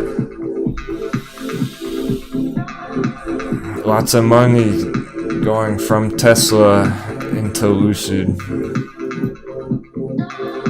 Overvalued to undervalued stocks. They're both bullish EVs, but the cycles. So Ride falls right behind Lucid. Ride's like right behind Lucid here. Waiting for money to flow from those overvalued EVs like Tesla, Neo, into Ride, into Lucid, into Excel, into Wish, Workhorse, whatever. All those other ones, Nikola even.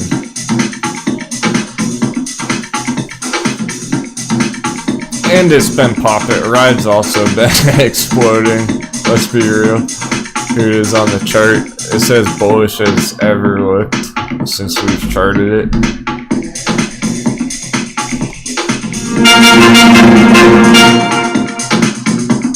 I'm tearing up the tunes. We got 31 minutes on the bell. We didn't save crypto for after hours. Crypto crunch.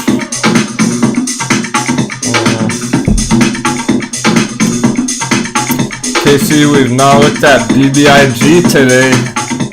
Here's the thing about BBIG. We got traders with big puts.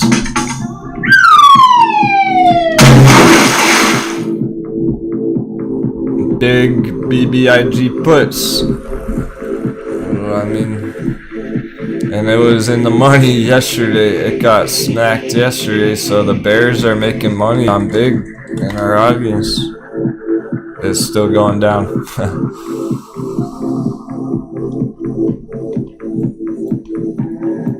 I have mixed feelings on it, but those are feelings. Those are personal human emotion. I feel mixed because some of the audience was bullish on this thing. I was like, be careful, this is my least favorite long chart. Pretty sure I was saying. It's like, this is one of my least favorite charts we have right now to go long on, but I don't know. Moonboy, like literally, I think, well, here's what fucking happened. I do know what happened. Those other AMC live streamers were talking about BBIG, getting people excited about it because they don't know how to trade, so they're getting people bullish on BBIG. So then some of our crew was feeling bullish on it. It's like, yo, that chart sucks, sorry. But the bears are making money, so at least someone's making money on it going down. That's a hard lesson, but hopefully you learn to not fall for the Moonboy hype. Because they're calling wrong trades every week, every month. Don't listen to those dummies.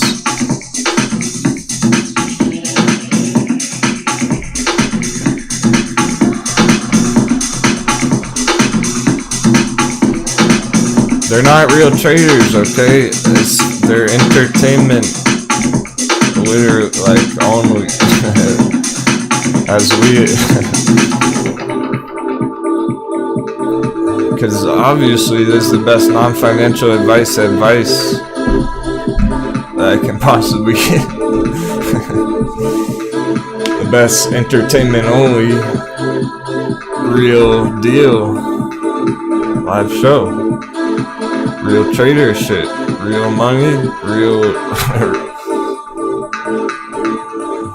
Real bullish charts, real bearish charts, so don't listen to the Moonboy hype on those other dumbasses shows when they don't know anything about charting.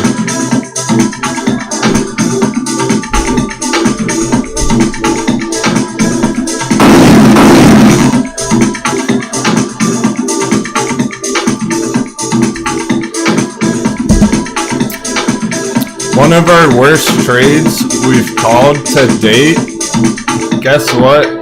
One of our worst trades we've ever called to date. Lucid, CCIV, and that's popping now. It just took some time. They're calling trades that go red 90% like the next day. Those guys are fucking up big time constantly. So please forget all that Moonboy shit. If somebody's like, oh, BBIG squeeze tomorrow, that's what people are saying about it. It was showing up in our chat like, hey, the BBIG short ratio, blah blah blah blah blah. Like, no, chart bearish. It's AMC mistake all over again. Like, don't do that shit. Sorry to be so blunt, but it's for your own good. That's a tough love from the captain today. That's just asking for the markets to punish you.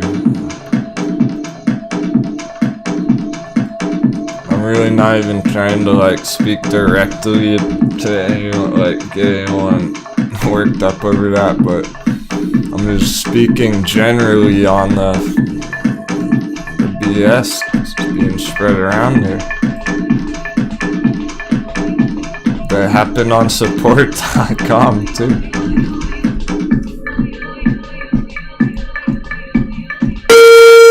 If what I just did does not get traffic here, I don't know what else to do, bro. I just posted Denwo Gaming's Reddit in a Discord absolutely full of cool, regal brains. Shout out to Adder and the big brain people in there. Much love to you all. Nice. Cheers, J-Big. Sounds good, bro. We like the big brains. Thanks, man.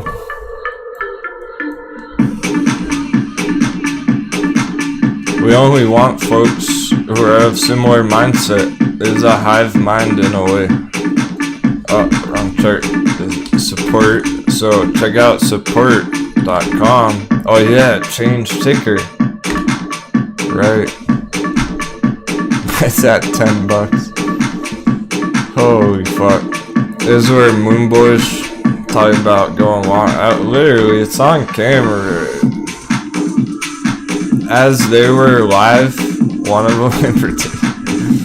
I'm gonna say any names. I just hate the beer. One of my least favorite beer, cold beverages to drink is Coors Light. That shit's disgusting. Coors Light will make you throw up if you drink too much of it. But not saying any names, but like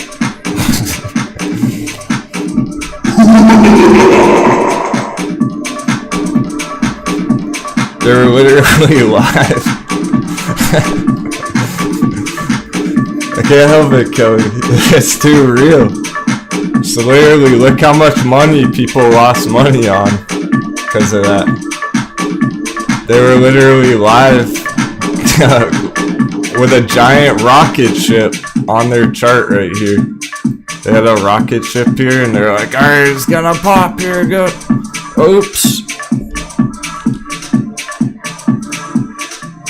They had to delete their rocket ship. We've never deleted a rocket ship. I've never erased a rocket ship, ever, on my charts.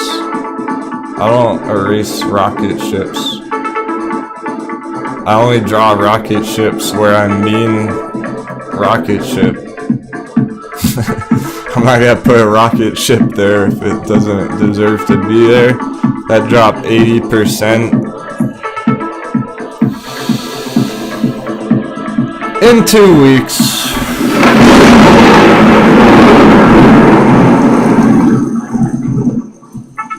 So I hope you understand, I hope you realize and have respect that this stuff keeps me motivated. You're here watching, trying to make money. I'm here teaching, trying to help you avoid that fucking shit. Hope you not get wrecked on 80%. That's what keeps me going every day. That's my motivation. So yeah, it does get me heated, gets me worked up when I see shit like that over and over and over again. They lose trades like this all the time. Yeah, they get like hundreds of thousands of viewers every day. And here we are crushing it. We actually so anyway, it's on camera fucking that one up. And we're on camera at the same exact time, going bearish on it, opening puts on it, right when it is telling everyone to go long.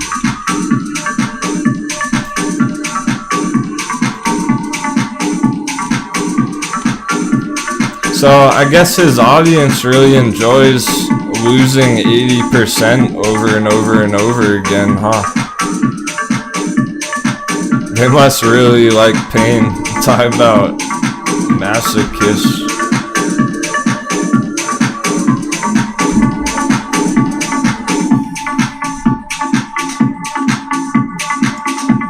Fuck that. That's where hype leads you.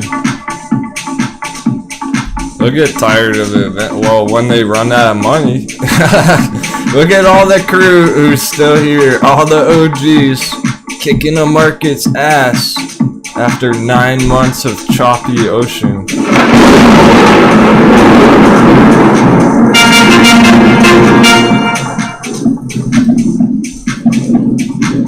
If you succeeded the last 9 months, you got what it takes. Metamaterials going for a big green close. These are all setting us up for tomorrow. CVM setting up for tomorrow. Blackberry. Very good. Even NURO that didn't quite go today, but it's right at that support line.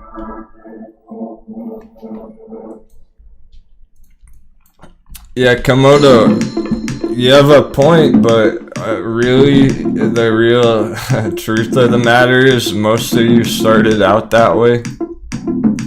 Most of you did find our show through those other avenues. You're converters.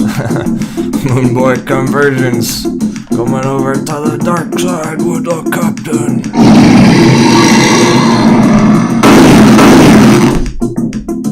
That's what I've heard. That's what members have told me. Most of you used to watch those shows every day, now you're here.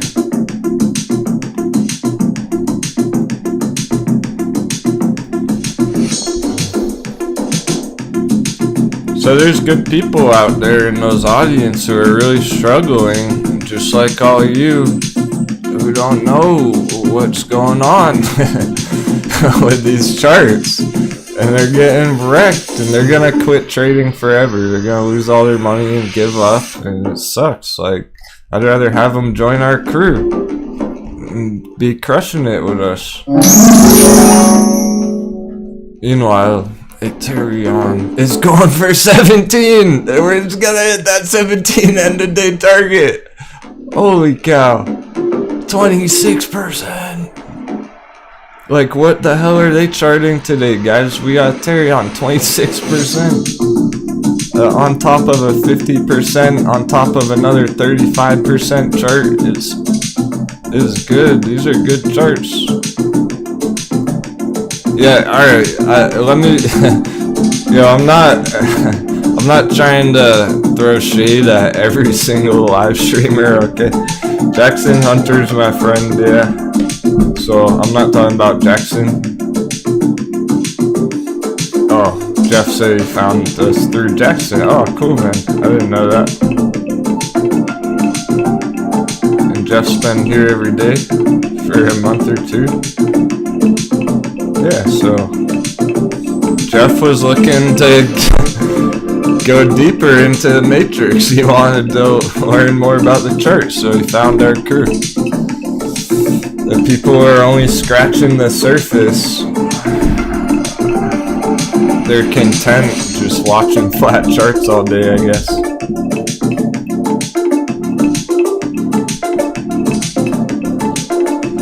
And it's also, I do feel, I feel like they are decent humans. Like if somebody offers you a cold beer and it's Coors Light and it's like, like I hate Coors Light, but thanks man, like I'll drink it anyway. Like they're,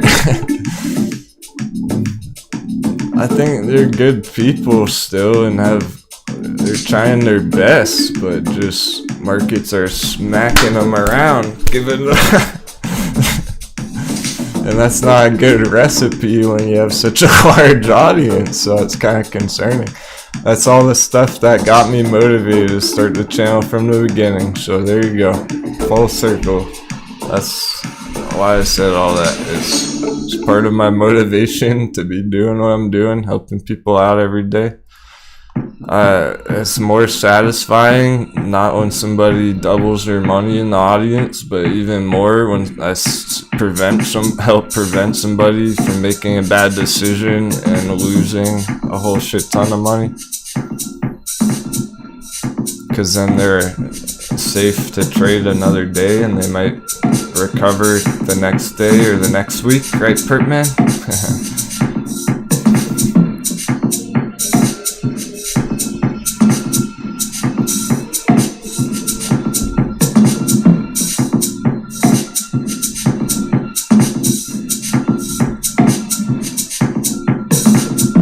So that's why I say that stuff, because they're good people, but I don't think they're even ready themselves to like be trading these markets, let alone trying to teach others how to do it.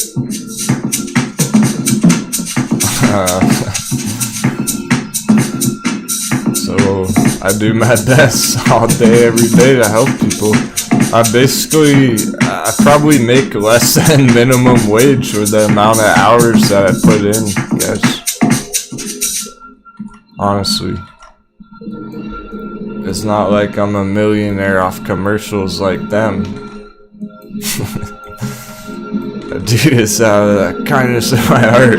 Like, I have strong personal motivation to try and help people get excited about trading because I love trading. It's what I enjoy, so it's fun to share that with people, right? But that's a different thing, what they're doing. They're selling out.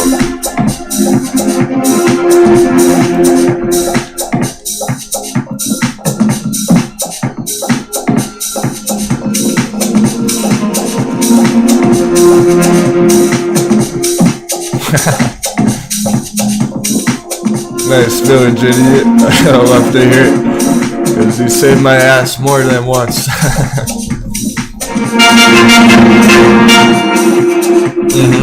And there's gonna be more of that. That's the real kicker. I know our charts are really lit right now, but like, this is so important. These bigger lessons for the real OGs. People are really learning day in, day out. You know Aeterion's moon and we don't have to stare at it, but like...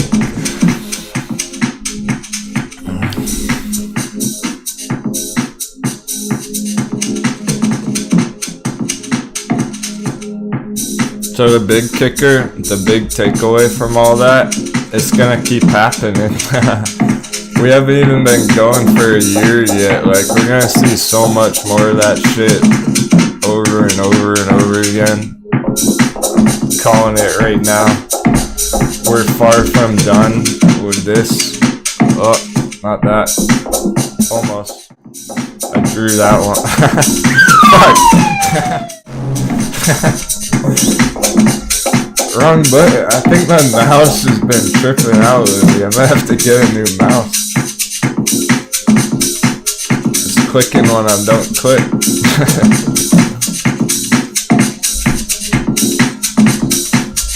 Makes for a good laugh though. This one. We have not seen the last of this chart. I'll be pulling this up again and again and again. I guarantee it.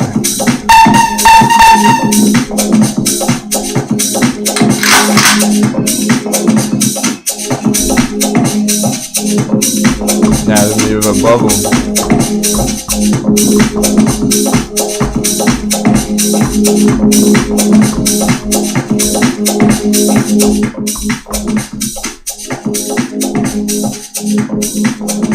Yeah. Thanks for the positive comments in the chat. Always gets me excited. Keep crushing it. Cool, so yeah, there's a lot of hype in the chat even though we had that awkward break this afternoon. That was just a one-time thing. Had to go out and get some more coffee so we could have a talk like this. If we didn't take that break, we probably wouldn't have dove into that psychology. Well worth it. So legit, not only is that big motivation why I keep going, I literally, here's the keep it 100 part.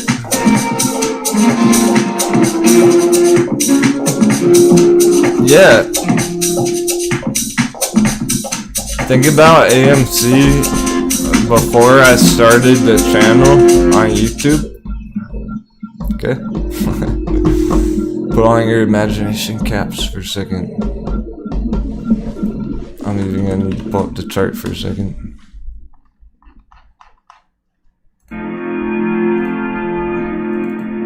Think about it in my shoes for a second. On AMC back here. Captain was charting it before I started the show. Right? I would just start the show and start charting AMC out of the blue one day. I had this chart, this giant falling wedge on my AMC chart. Okay. I saw it explode one day after hours when it popped to $20. I knew it was a good trade back then. I was waiting for it to break out. It happened in one day.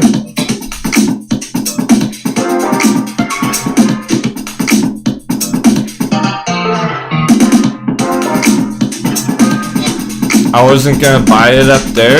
I wasn't gonna start the channel up here because I didn't want to mislead people thinking it was ready to enter up there. So I waited like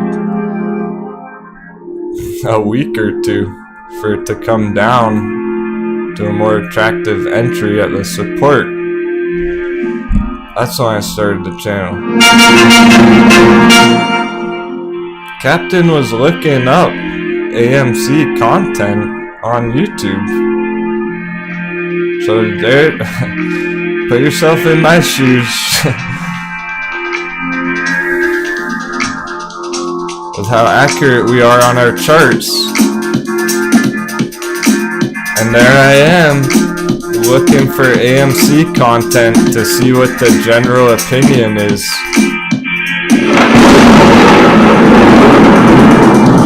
What do you think I thought when I saw that shit? Like,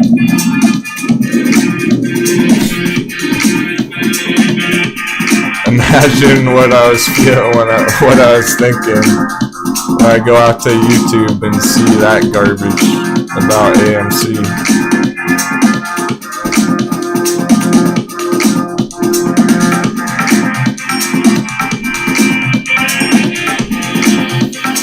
It helped me decide right then and there. Not only can I help people not get totally screwed over by bad technical analysis,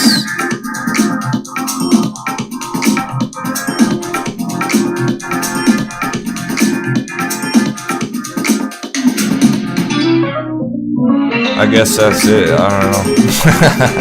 I can go on and on about it, but we're running out of time.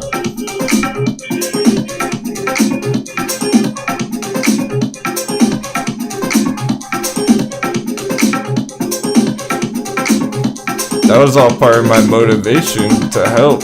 I saw how bad it was on YouTube. I was like, oh man. There's a lot of people listening to that garbage, so I thought I'd do something about it. I'm an active kind of person. I like to act on my plans. So I took action, and here we are.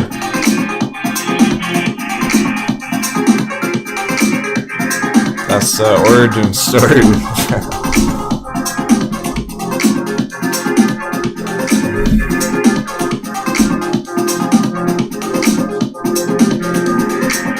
So basically I trapped you all with AMC. I got you all. Tricked you all into getting addicted to trading and charting with AMC. Now there's no going back. Now that you saw the potential, now that you crushed that AMC pump, you're stuck. We're on this boat together in the middle of the fucking ocean. There's no going back, is there?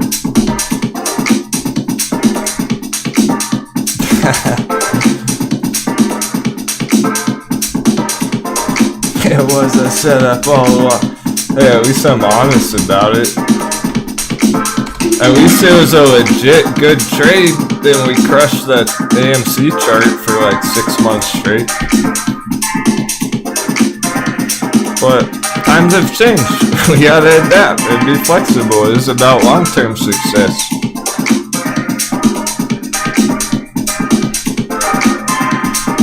Oh, Lucid 24.98. It might get that 25 close. Awesome. Hey Terry on 25%. Even Grayscale Litecoin doing things there. Lucid 25.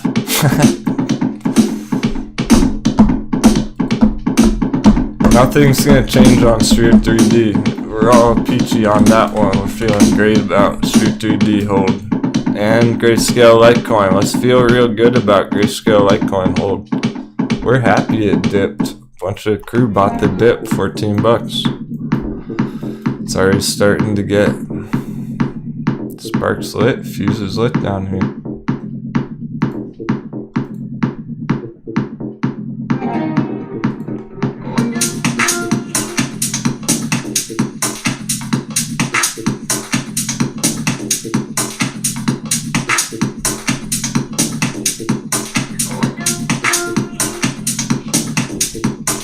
Very interesting. Dang, KC's in the red on AMC.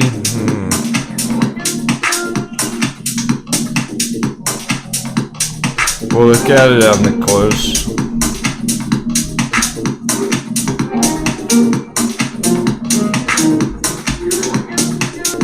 It's cool that y'all are honest about it. Thanks for sharing that.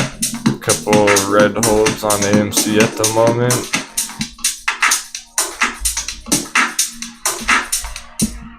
Some very high entries on AMC.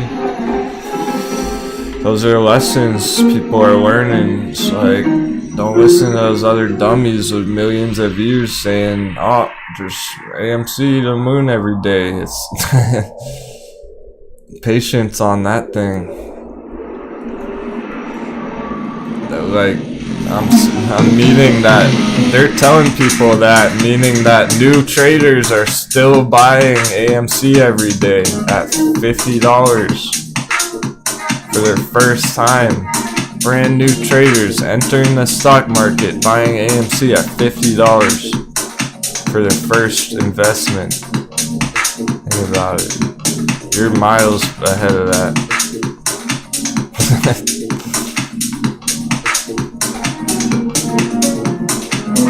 That's like a level 60 elite versus a level 10 green gear Amazon.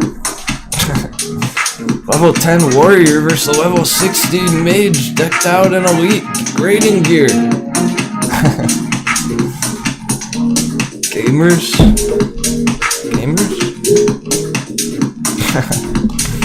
We're having fun today. More dots! We need more dots! Lucid! Fire the cannon! I'm taking it! Throw up some heals!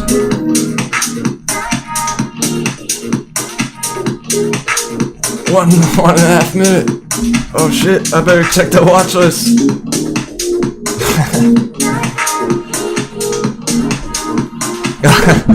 That got me curious about Activision Blizzard. We're bearish on it because sexual harassment federal investigation, but Diablo 2's coming out tomorrow, so I don't know. Oh, I didn't get wrecked. Activision Blizzard puts. Let's go.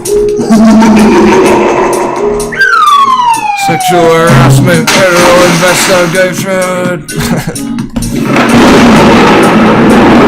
Becky went puts. Becky's probably the only savage bearish on this right now. Hell yeah.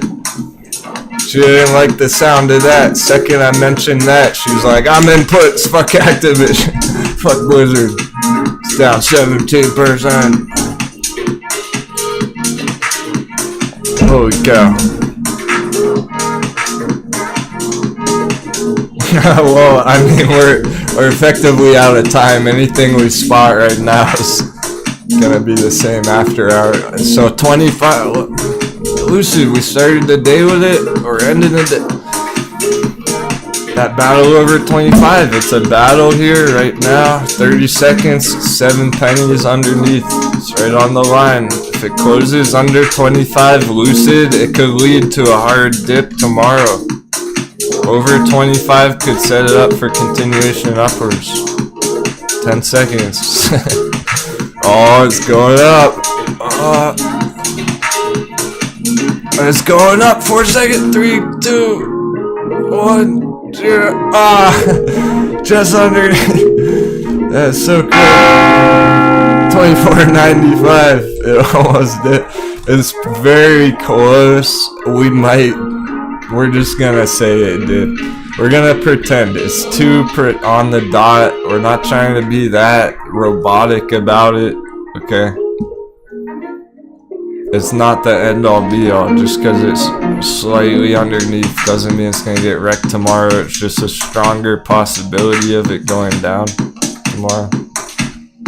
So if it closed over 25, it could have kept going up after hours. The pre-market open with a bang. Maybe it still will, just holding this general area. We'll see tomorrow. That wasn't a bad close at all, but just under 25. Not perfect. No worries. Just a couple red days after 2 weeks of green on Lucid. I'm sure. Okay, this is our bull flag chart, so we're just sitting right on this line on our bull flag on Lucid. Pretty decent. Upper range of the bull flag. Generally bullish, so long term, very bullish, right on track. Alright, let's check AMC. We haven't looked at it since this morning. 40.08. Wait, what the fuck? What the hell? When did this happen? Hold on a second. Why do we have an alert on AMC that's 1 penny away from triggering? What is this? Why do we have an alert 1 penny away from AMC? What the fuck? Even on AMC. That's like the 10th one today. That was like last week. But I don't even remember that alert. I'm just seeing this alert sitting here. Penny away.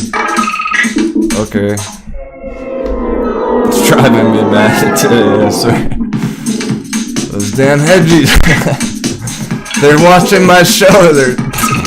They're shorting it right under my alert. Those bastards.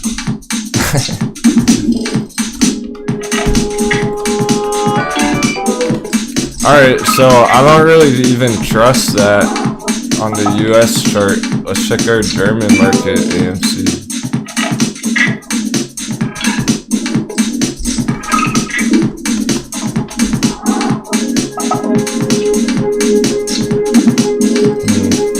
Yeah, just underneath, so that's not going to change anything on AMC, that $40 close, should be clear. It's still, everything we've said about it the last few days, this whole week long, all that, same deal, right under the resistance, German markets, it's relevant. It's not enough that green on the US charts today. That's not going to be enough to break it out here on the German chart still. It needs to keep going green tomorrow, and then it may hit up here. Chats, I really want to read what y'all are saying in the chat. Alright, here's what we're going to do since it is different today. I'm going to take one more short intermission, and we're going to chill for like a whole nother hour here. I want to look at crypto more. Well, we'll see how it goes. However long people are chat's hyped up. So for our stock traders, well, we can talk about stocks still, but for the rest of the closes, metamaterial over 5, that's very good. XCL, we got those big round numbers. MMAT, we're talking about close over 5s is excellent. We got it. XCLA, close over 2 flat. Neuro holding that support line. I think, damn, I'm glad we talked about Neuro a lot. Maybe some of you got in it. I can only hope, because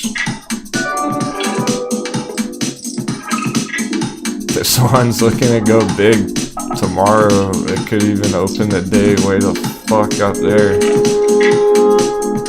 I have a feeling about that one. We'll see. Ethereum, huge. Did it hit?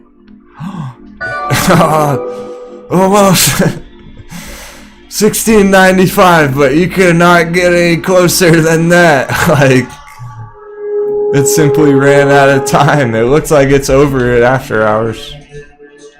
It's already up here after hours. So the target absolutely annihilated on Ethereum today. For the day trade, for the holds, for anything. Anything and everything Ethereum in the green. Alan crushed it today.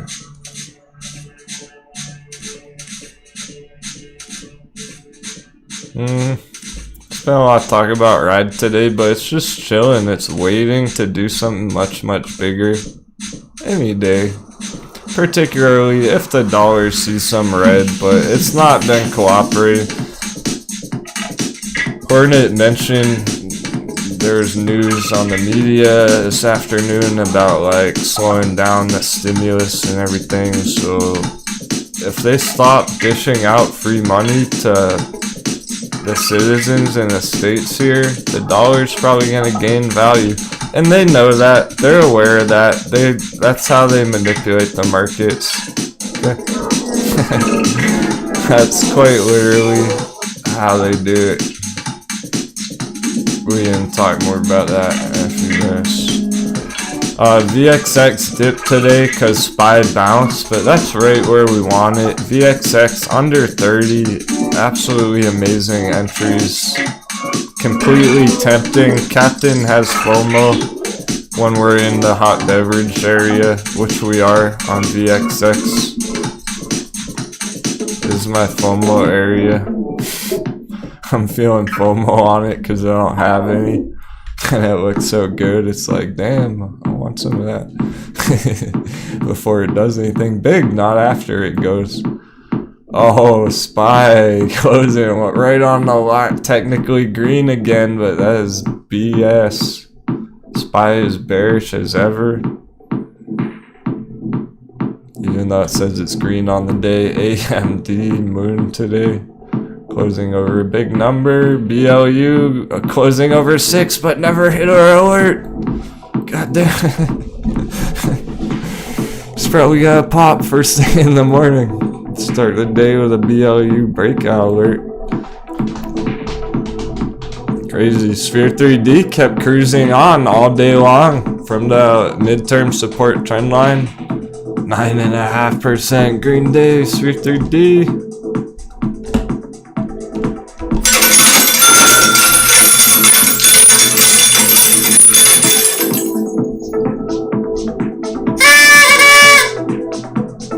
Denwo void box.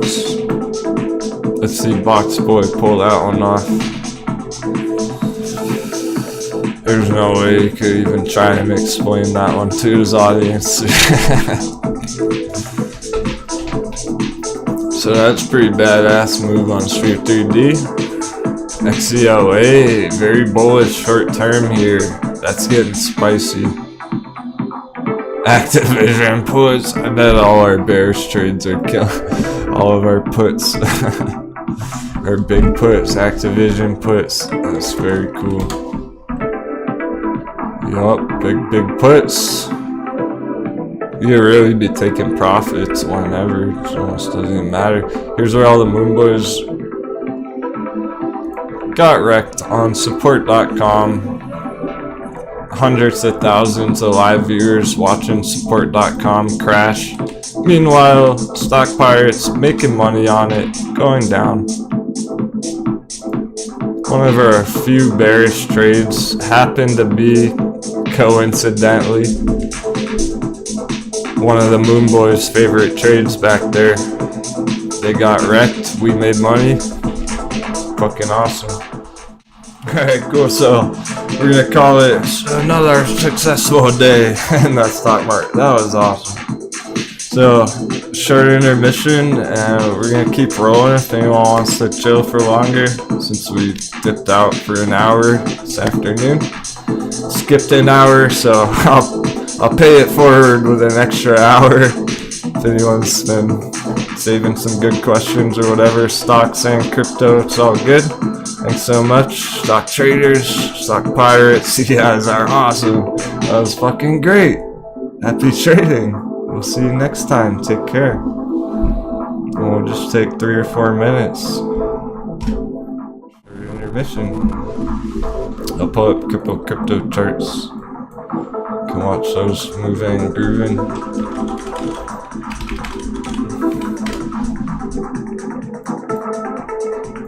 So much reason to stay calm, hold strong though, eh? Even on BTC at the moment, it's not over just yet, which is what's really wild right now. Definitely gonna squeeze in some crypto crunch, but feel free, stop questions. Okay, EMVB native, I saw you talking about that all day. I'll pull it up for you. Back.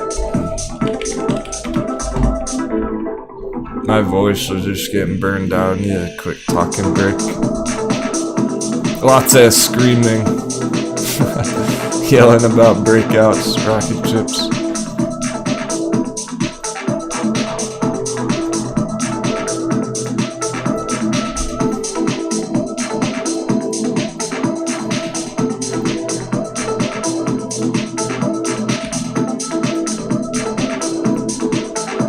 Alright, no panic on crypto just yet. I'll tell you about it when we get there. It's not panic time yet. People who panicked already lost money on it yesterday.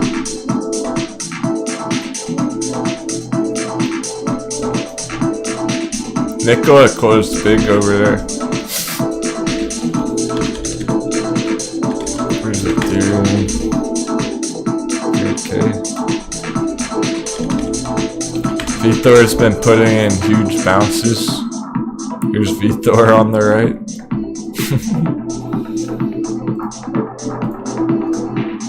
Vitor Bull.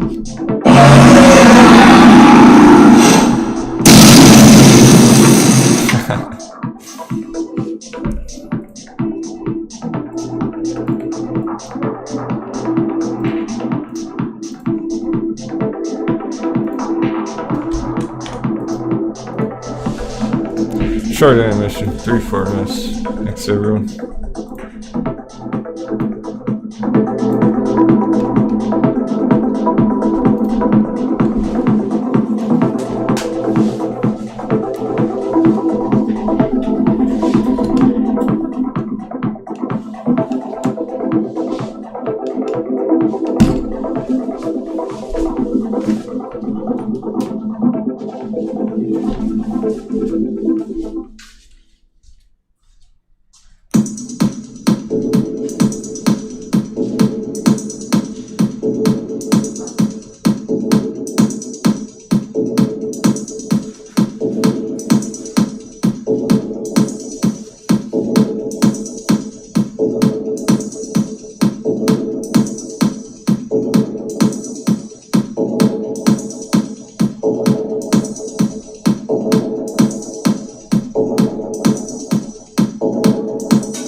Haha, there's a reason we call it Bounceberry. Just hyped about Blackberry. Diving back into the chart. That's big stuff. People went hard on Blackberry, as they always do. Just the other day, like Thursday, Friday, we were waiting for this to earn it. We didn't really realize at the time, though. We lost sight. I'm the first, guys. I'm the first one to admit my mistakes too. I didn't realize that earnings was coming up right then when we were charting it originally, like Friday there. So it's something you need to double check yourselves if you're going long on something. If you're trading something, check the earnings coming up. That's not like tomorrow or next week or whatever. So unfortunately, the timing there, it was looking nice on the chart, but that earnings dip, that last shakeout bear trap, now it's way up here after. Here's the after hours. Over 10, beautiful. There's our alert. Our alert's looking to trigger first thing in the morning. Blackberry. Poor stock pirates missing out. They're gonna join us in the morning and be like, what the fuck? Blackberry's up there. You guys are seeing it right as it's happening with the earnings. And hey, John Remy, no, I don't stream the earnings calls or anything like that. That's beyond the scope. We're so focused on the charts. The charts are helping us prepare for the earnings, but whatever they say during the earnings, let me know tomorrow, because I don't care.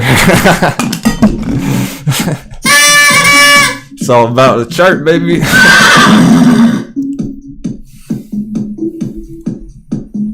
It's all about this $10 after hours action. It's over our alert. Our alert would have triggered if the markets were still alive. Breakout Blackberry.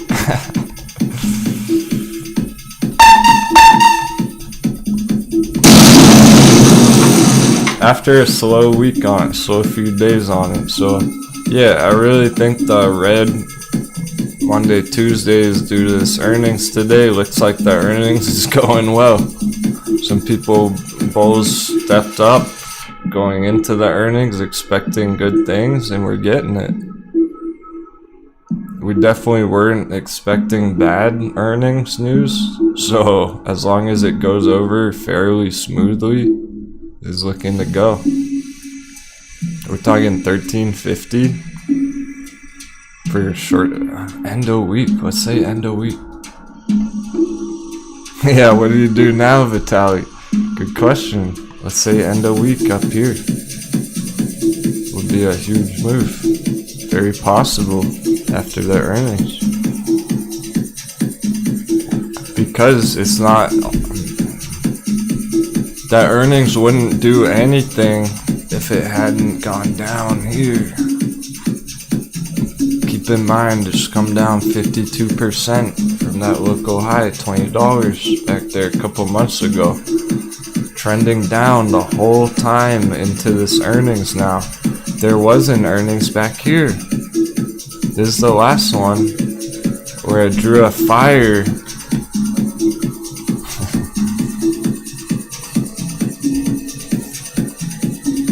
Here's the last earnings, didn't do shit.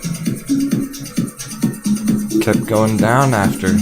That one wasn't important, the timing wasn't right. So I drew a fire down here. Cause it's beyond a hot beverage. It's so hot, it's on fire. You can't drink that coffee. It's too hot to drop down in this fire. That's fire entry. That entry's lit, you know what I'm saying?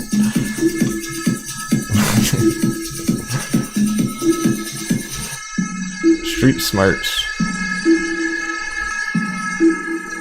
People who relied on the fundamentals bought the hype and got wrecked already.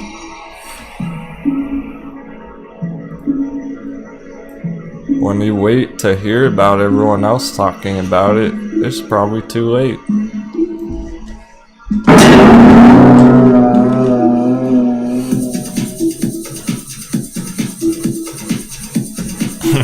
Look how flat it's been.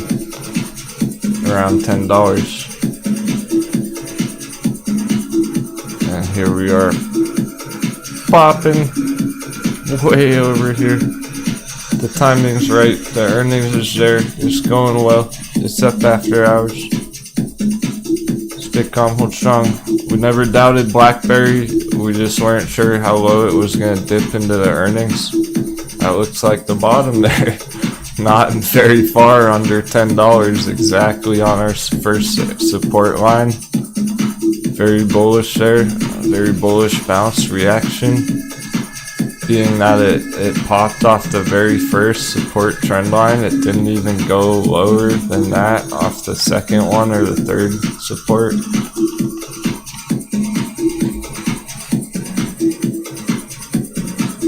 Very cool. And yeah, people are not how Ethereum just keeps ripping. That's awesome too. Happy for Ethereum bulls.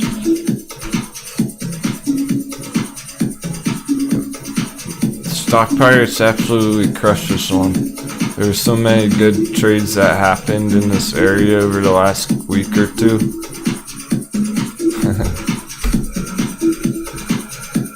Some folks took profits at our resistance, that blue trend line resistance. That's our target for today, and it's through that. That's our short-term resistance, and it crushed it right now after hours. We crushed the resistance on Ethereum, so this is looking, it's been looking legit. This is pretty much the last puzzle piece we needed on it. Now it's so bullish here, guys, that there's almost no way it's not gonna hit 20, and 20 is not our target. Remember, this is our target. Call it 3777. Right under 38. Be conservative. Still huge. Don't have to be silly and put it exactly at the line.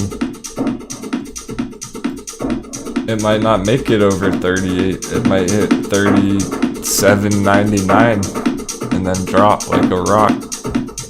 So let's call it 37.77.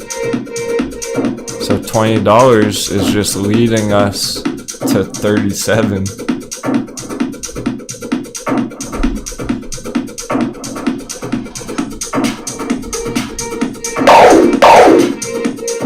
Big real targets, big real breakouts. It is not speculation. It is not pulling targets out of thin air based on some rumors or like short ratios or anything. Quadruple witching day isn't causing this. It is all about the breakout on the chart, the bounce off the support level. You may even look at it similarly to January, February when AMC hit $20, then dipped to $5, then went to a new all-time high after that. That's kind of what's going on here. Carry on. The short term's been blasting off because of the long-term bull run.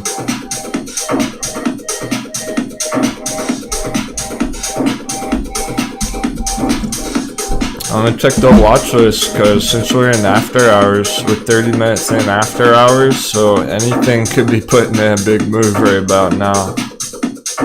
On top of those ones. Grayscale Litecoin. Apparently it's, what is it? The fuck? Yeah, never mind. That doesn't run after hours, it just closed 8% green. For a second I thought it was up after hours, but that may keep going tomorrow. Grayscale Litecoin very well may have hit the bottom there in our hot bevy. That's why I drew a coffee cup on here, or else I wouldn't even drawn it there.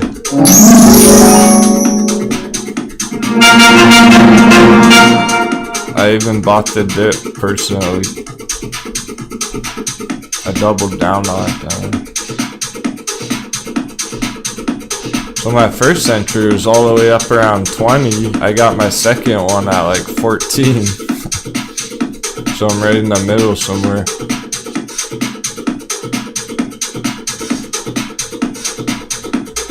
Accumulating all in this area, but look back here, we have evidence, we have proof that it is an area of value for new entries, aka a bear trap.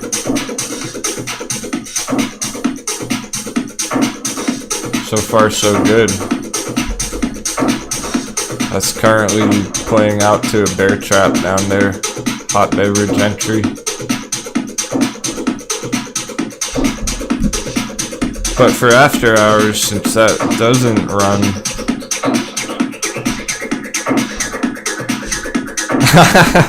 Ding dong, 5% after hours.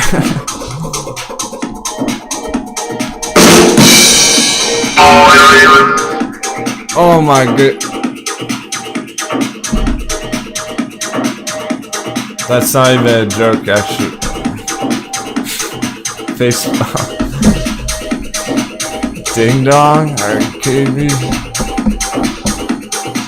It's a breakout on ding dong.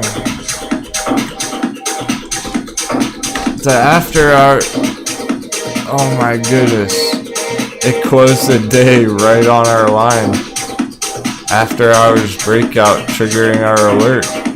That would have triggered our breakout alert if the market was running. It's over our alert breakout on ding dong. We're gonna open the day with a ding dong alert popping off.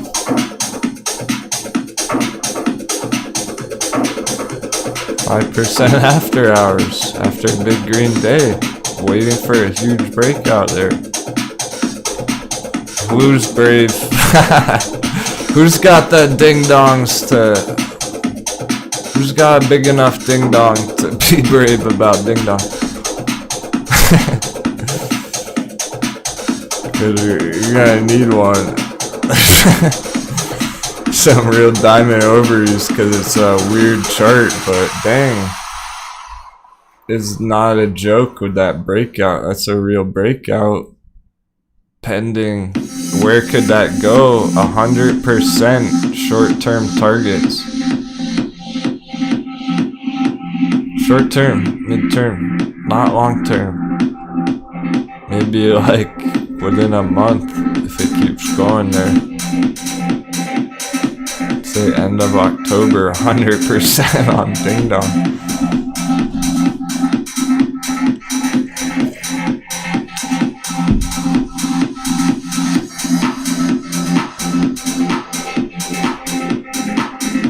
Hey Omar. Kelly, what are you talking about on Ding Dong? You have a large red position? Is that weird?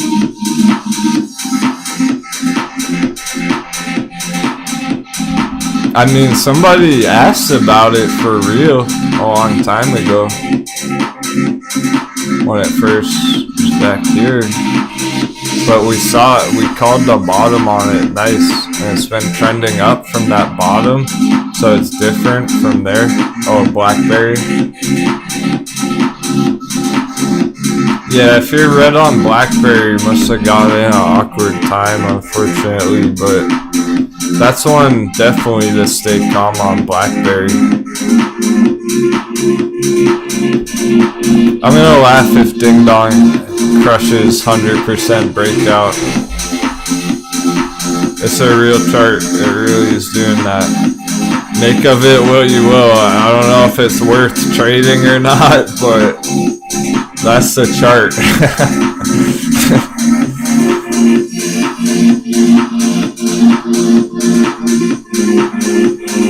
Like it is, but then you're talking about, well, Ding Dong versus Blackberry. I'd rather be holding Blackberry. Which currently on 9.5% after hours, 10.50. That's gonna open big tomorrow. Cool, so we already have a nice win for tomorrow on Blackberry where people are holding it right now, short term, mid-term, and long term. All the Blackberry holders are gonna be psyched about that.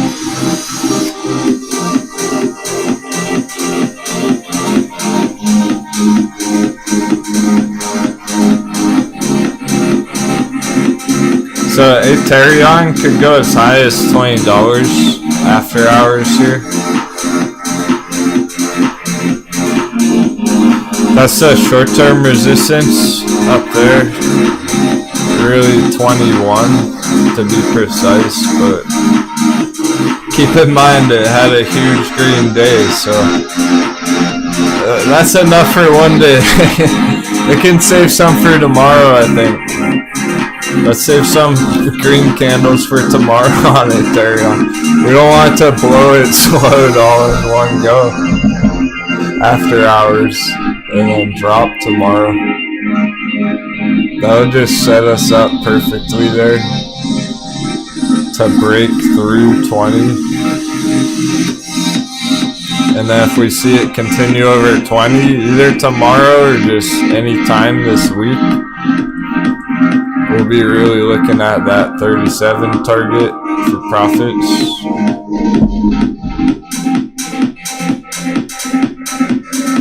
Barbecue's up 4% after. Barbecue and Ding Dong, what's going on? Wario's killing it lately. So funny.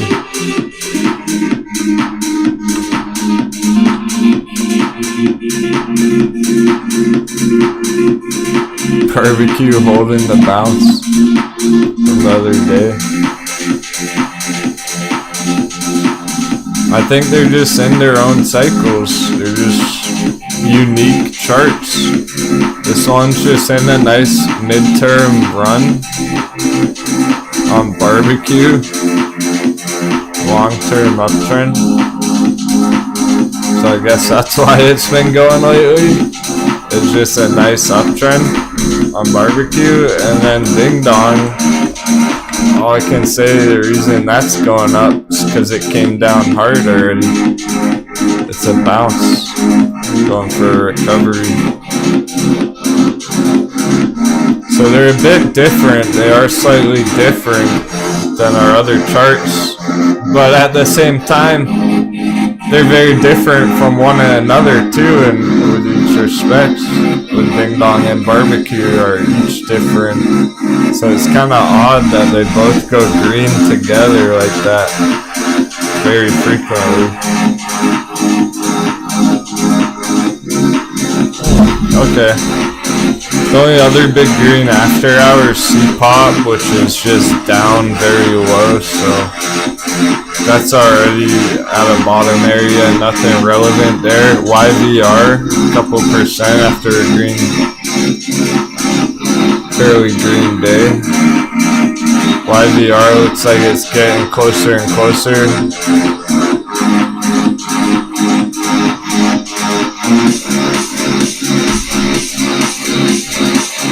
Go with that.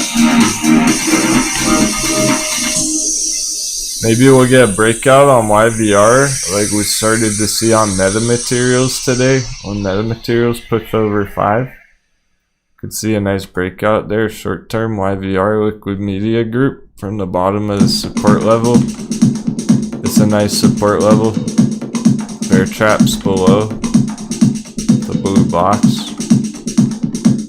So I don't expect it to go below the blue box. Nice entry area or bounce area, YVR. And it's a way long-term breakout on this one. Check out how far back this breakout goes.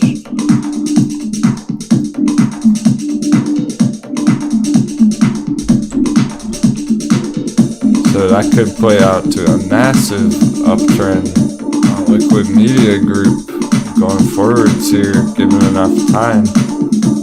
Reason to be keeping up with that one or just holding it or whatever. However you feel about it. I'll be keeping up with it. Not frequently, but here and there. It's got enough potential to be worth our time. See how it plays out here. So from this $1.60 area, 500% targets. Yeah, 10x target. It's worth keeping an eye on.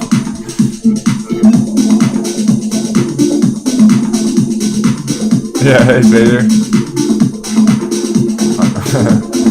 Making up for the afternoon break. Extra after hours. Smash that thumbs up on your way out the door. Thanks, guys. Good turnout today. I'm happy to see that there's a lot of excitement in our audience, even when there are tough market conditions.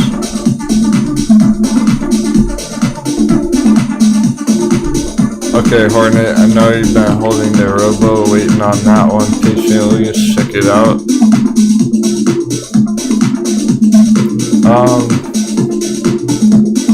Yeah, this was our big pop earlier. No, that was NURO I'm thinking of. This is similar, man. Wait a second. We also, interestingly enough, we also found these two at the same kind of time. For some reason we started charting NRDO and NURO like the very same day. They kind of trend together too for some reason. They may just be in similar cycles, patterns here. Sure, hard dips that month. Yeah, it's just the last couple weeks really. Sheesh. Then you have Narobo off these hard dips. Big breakouts, big dips, big bounces. So they're kind of similar areas down here right now on these things. Narobo, where that's sitting, from that relative local top there, similar to the top here, and where it's sitting on NURO. And, you know, we're expecting that to blast off, so it's really pretty similar.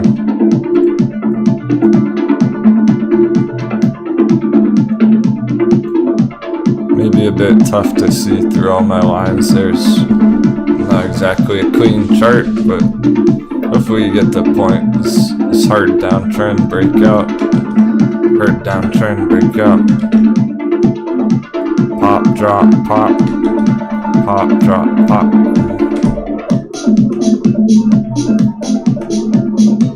That one's just fine. It's better than fine. And RBO looks very good. I got no problems with that. One trend line to rule them all, my friend. Remember that other one? CEI, one trend line. How far one trend line got us on the CEI breakout. That closed fairly red, but it is maintaining here. So it's a tough one for day traders to stay bullish on day after day. It's chop, but just like Blackberry, can spring tomorrow any day or see. As long as it's above there, it's okay.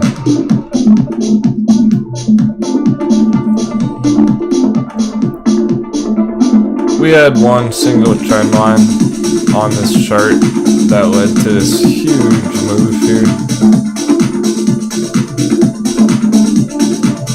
400%. That's crazy. 350%. Just from one trend line breakout. Now we've added some things here and there, more lines and everything.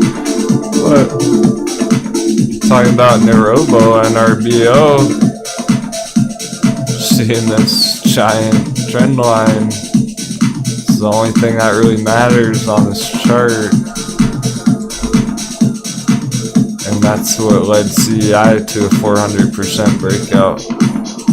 And hey, that matches our target perfectly at $13.50, 400% NRBO. Just like CEI. Let's fucking go. It's gonna be awesome. If that's what happens if we really see this play out in the next few months, people are gonna be crushing it. You just gotta make it there first. There's only one way to get there, to the finish line. It's a marathon, not a sprint. Jogging along right every day, lifting those weights, getting stronger and stronger. Those mental weights, mental fortitude, emotional fortitude.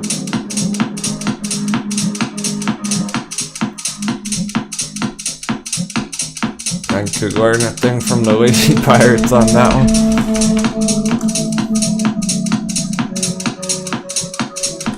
Yo, I just want to check out crypto now.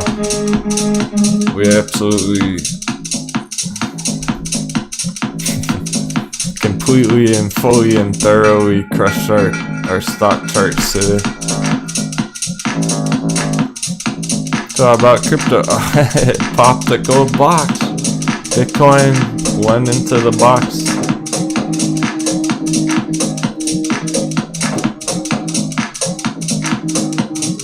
Just looking to keep trending up there. This isn't bearish yet per se. We're just leaning bearish on it underneath this box. Maybe it's a giant bear trap. Let's not be too soon to judge it. If you're watching it closely, you'd be watching this trend line in green for a breakdown there. Either one could happen real soon, next couple hours. Very important spot on it, it's interesting. But we're watching it, we only care about it long term on the big moves. So at the very moment, right on the line there, we're gonna have to call it indecisive and see where it's at tomorrow. For the moment, it is indecisive. And the dollar has a huge effect on that, so I'm sure all this chop is throwing people off, leading to a bunch of confusion in crypto markets. Crypto traders do watch the Dixie chart. Stock traders don't. I don't know why. Well, because we basically made that shit up. We just came up with it one day. Just one day, randomly, months ago. It's like, hey, I wonder if the dollar just maybe is having an impact on AMC's price. And it was. So we kept charting it and it kept having an effect. It almost seems like it's strengthened. The correlation is getting even stronger or something.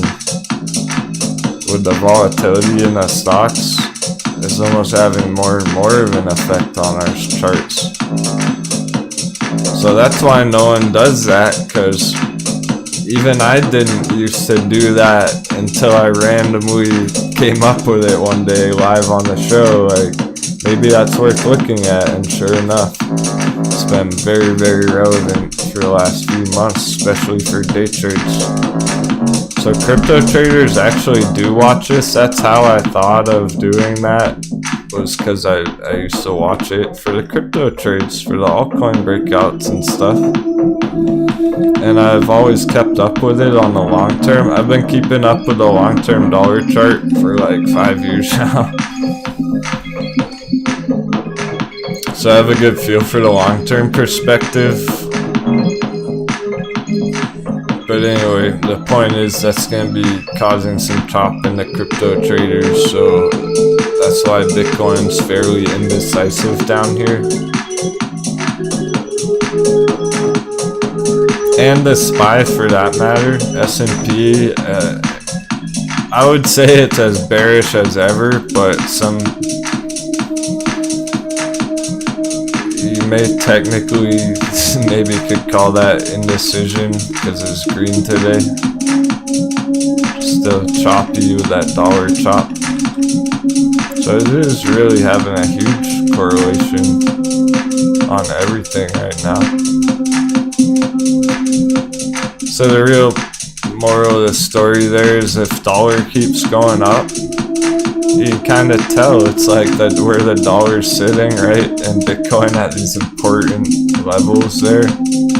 Well, if dollar keeps breaking out of that box, oh, it quit.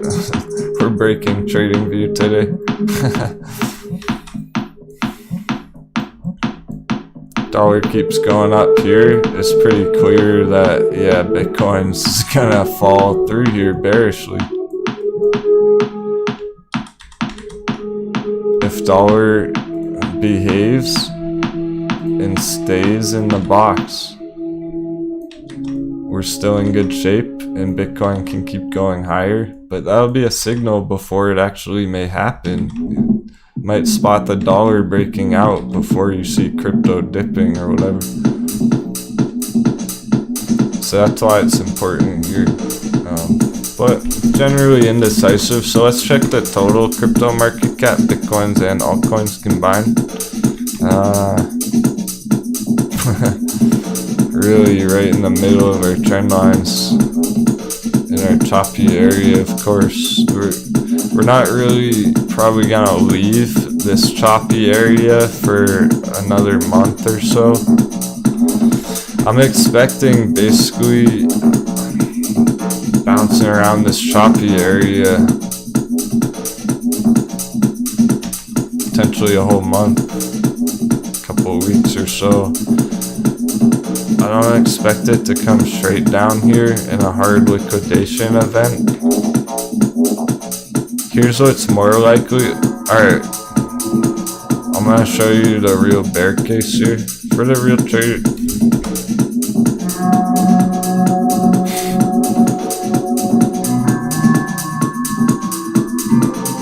The only thing I have to gain here is from showing this is helping people succeed. Could have ended the show an hour ago. So it's important. I wouldn't expect it to hard crash like that right here. It's likely gonna bounce around here either way, whether it breaks out long term or not. So here's what I would expect if it does play out the bearish scenario. Still choppiness in that area. And then after a while, I'm slowly going down.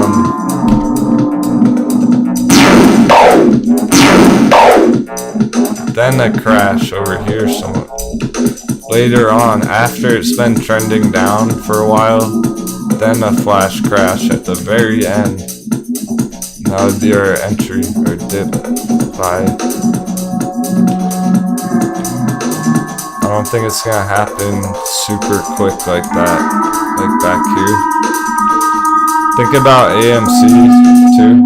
Like AMC's been holding up that area for weeks now. So this can stay here for weeks. And then eventually you have a flash crash liquidation in a couple months or something. That's what I'd be looking for. So we gotta be ready for that. We gotta be ready to buy the dip if that happens. Meanwhile, it's totally cool to be accumulating, like on Vitor. Effectively holding this giant magic triangle, it's not 100% accurate here. I'd even feel more comfortable putting a third support down here. A third parallel channel line. Those two yellow ones.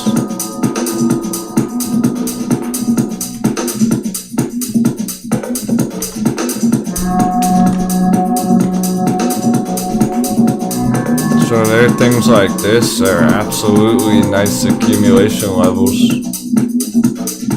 where they're sitting right now without any more dip needed. Maybe the flash crash already happened on Vitor right there.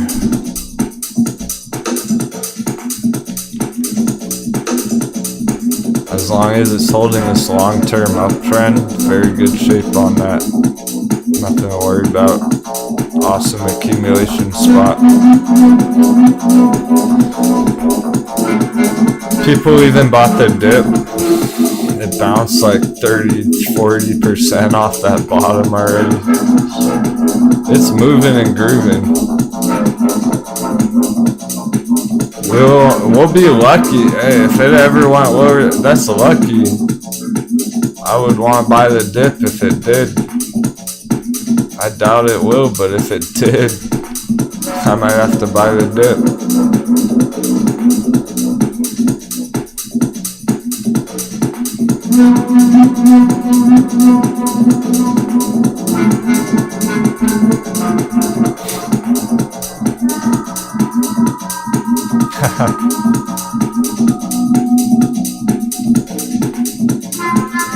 Yeah, totally. We have put the Dixie side by side AMC and like flipped them upside down before and stuff. It definitely matches up very nice. Strong correlation. It's undeniable correlation. I mean, even just throughout the day today, is like every time dollar had one red candle, our stocks popped. So every little candle counts on the dollar right now. Yeah, I enjoy those comparisons. Vader stock. I save them for when they're most critical. It's like, hey, these charts look exactly identical. Let's put them side by side. There are basically all our other altcoins that we've been charting loosely are in the buy box. Here's Balancer in our accumulation buy box in green. So all that means, we're not worried that it dipped short term. We're happy that we have longer to accumulate Balancer in our entry zone. If we get lucky, hot bevy, maybe. Can't count on it, you have to get lucky. You can't really wait for it. So the idea is just to be accumulating anyway up here if you like Balancer. And then if it does hot bevy, you're ready to go on that too.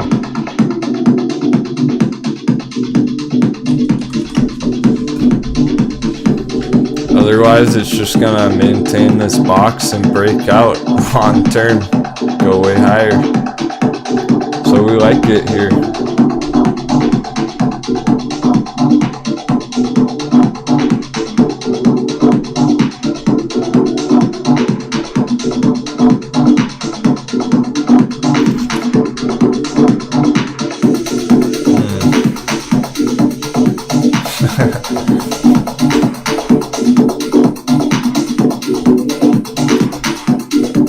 Jeff, so with the SPY, the only reason it's green today is because it's been going so red lately.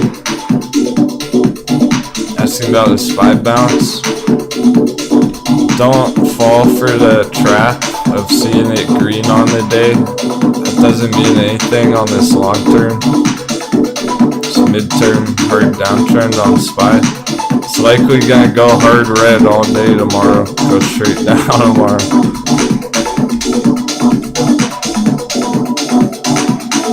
And then Komodo, I'll take a quick peek at it, but we're gonna wrap things up here. Since I saw it mentioned in Discord, HLBZ. Looks like it's gone on quite a run already, I can already tell.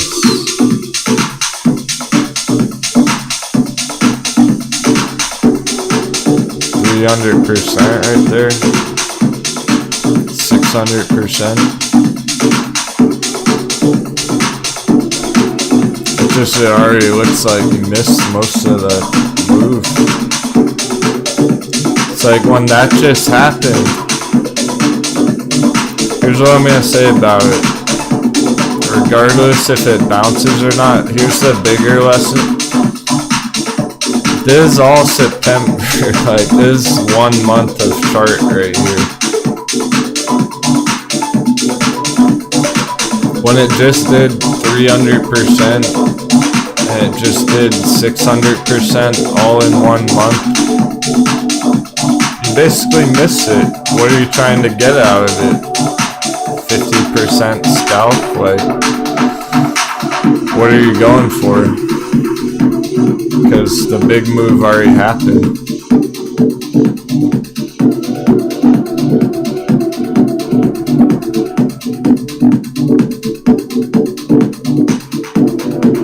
They have some good Amazon news. It's just way late on it. It's not that it's not going to go higher, but how much higher is it going to go from right here after it's up 300% on the month already? You missed the good entries, unfortunately. Still might be able to make money on it, but it's not the same. It's not nearly the same. Let's do a quick chart hack. This one, I'm going to be very generous with this one. To the target way up there. That's overly bullish. I would really be putting it more like this. But I'm gonna be generous. That's the real target there.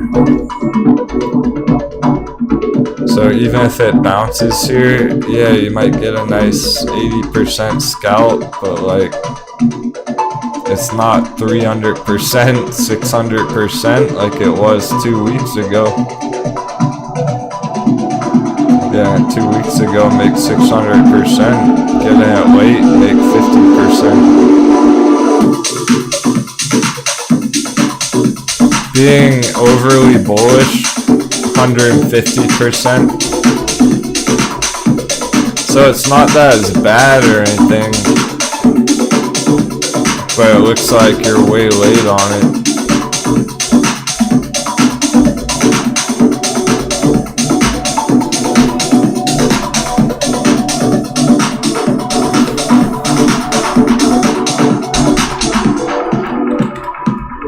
Quick peek at a couple other altcoins, Icon, ICP, not.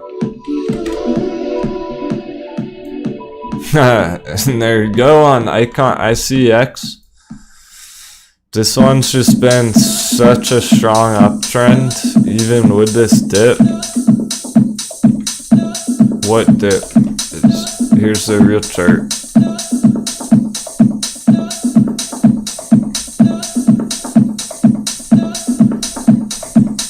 What dip?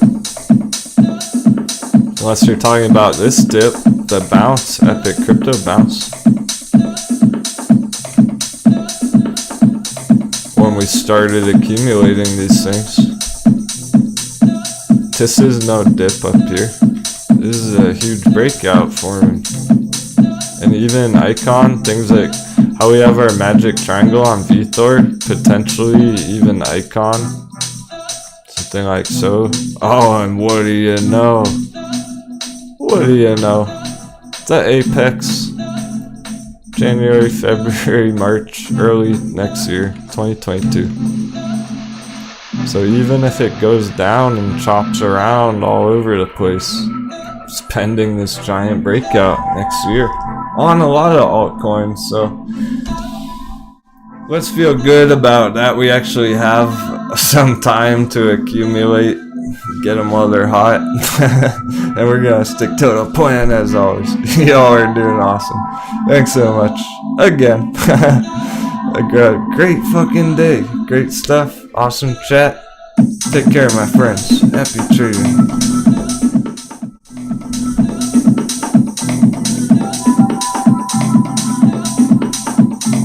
Congratulations if you made any cabbage today.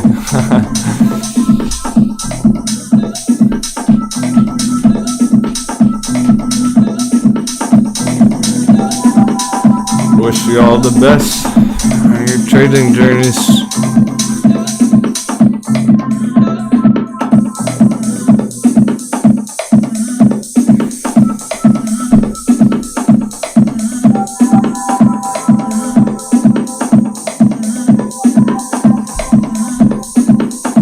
Normal schedule tomorrow, 30 minutes for markets open.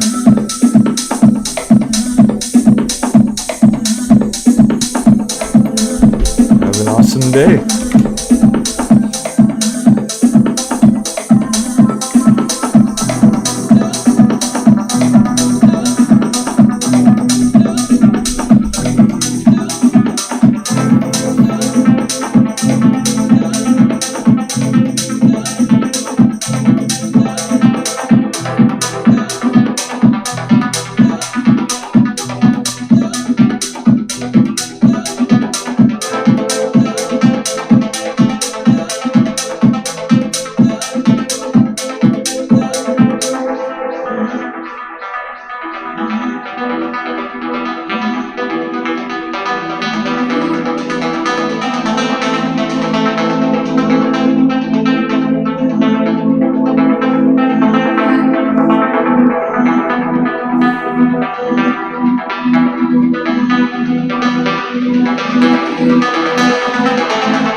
Hello.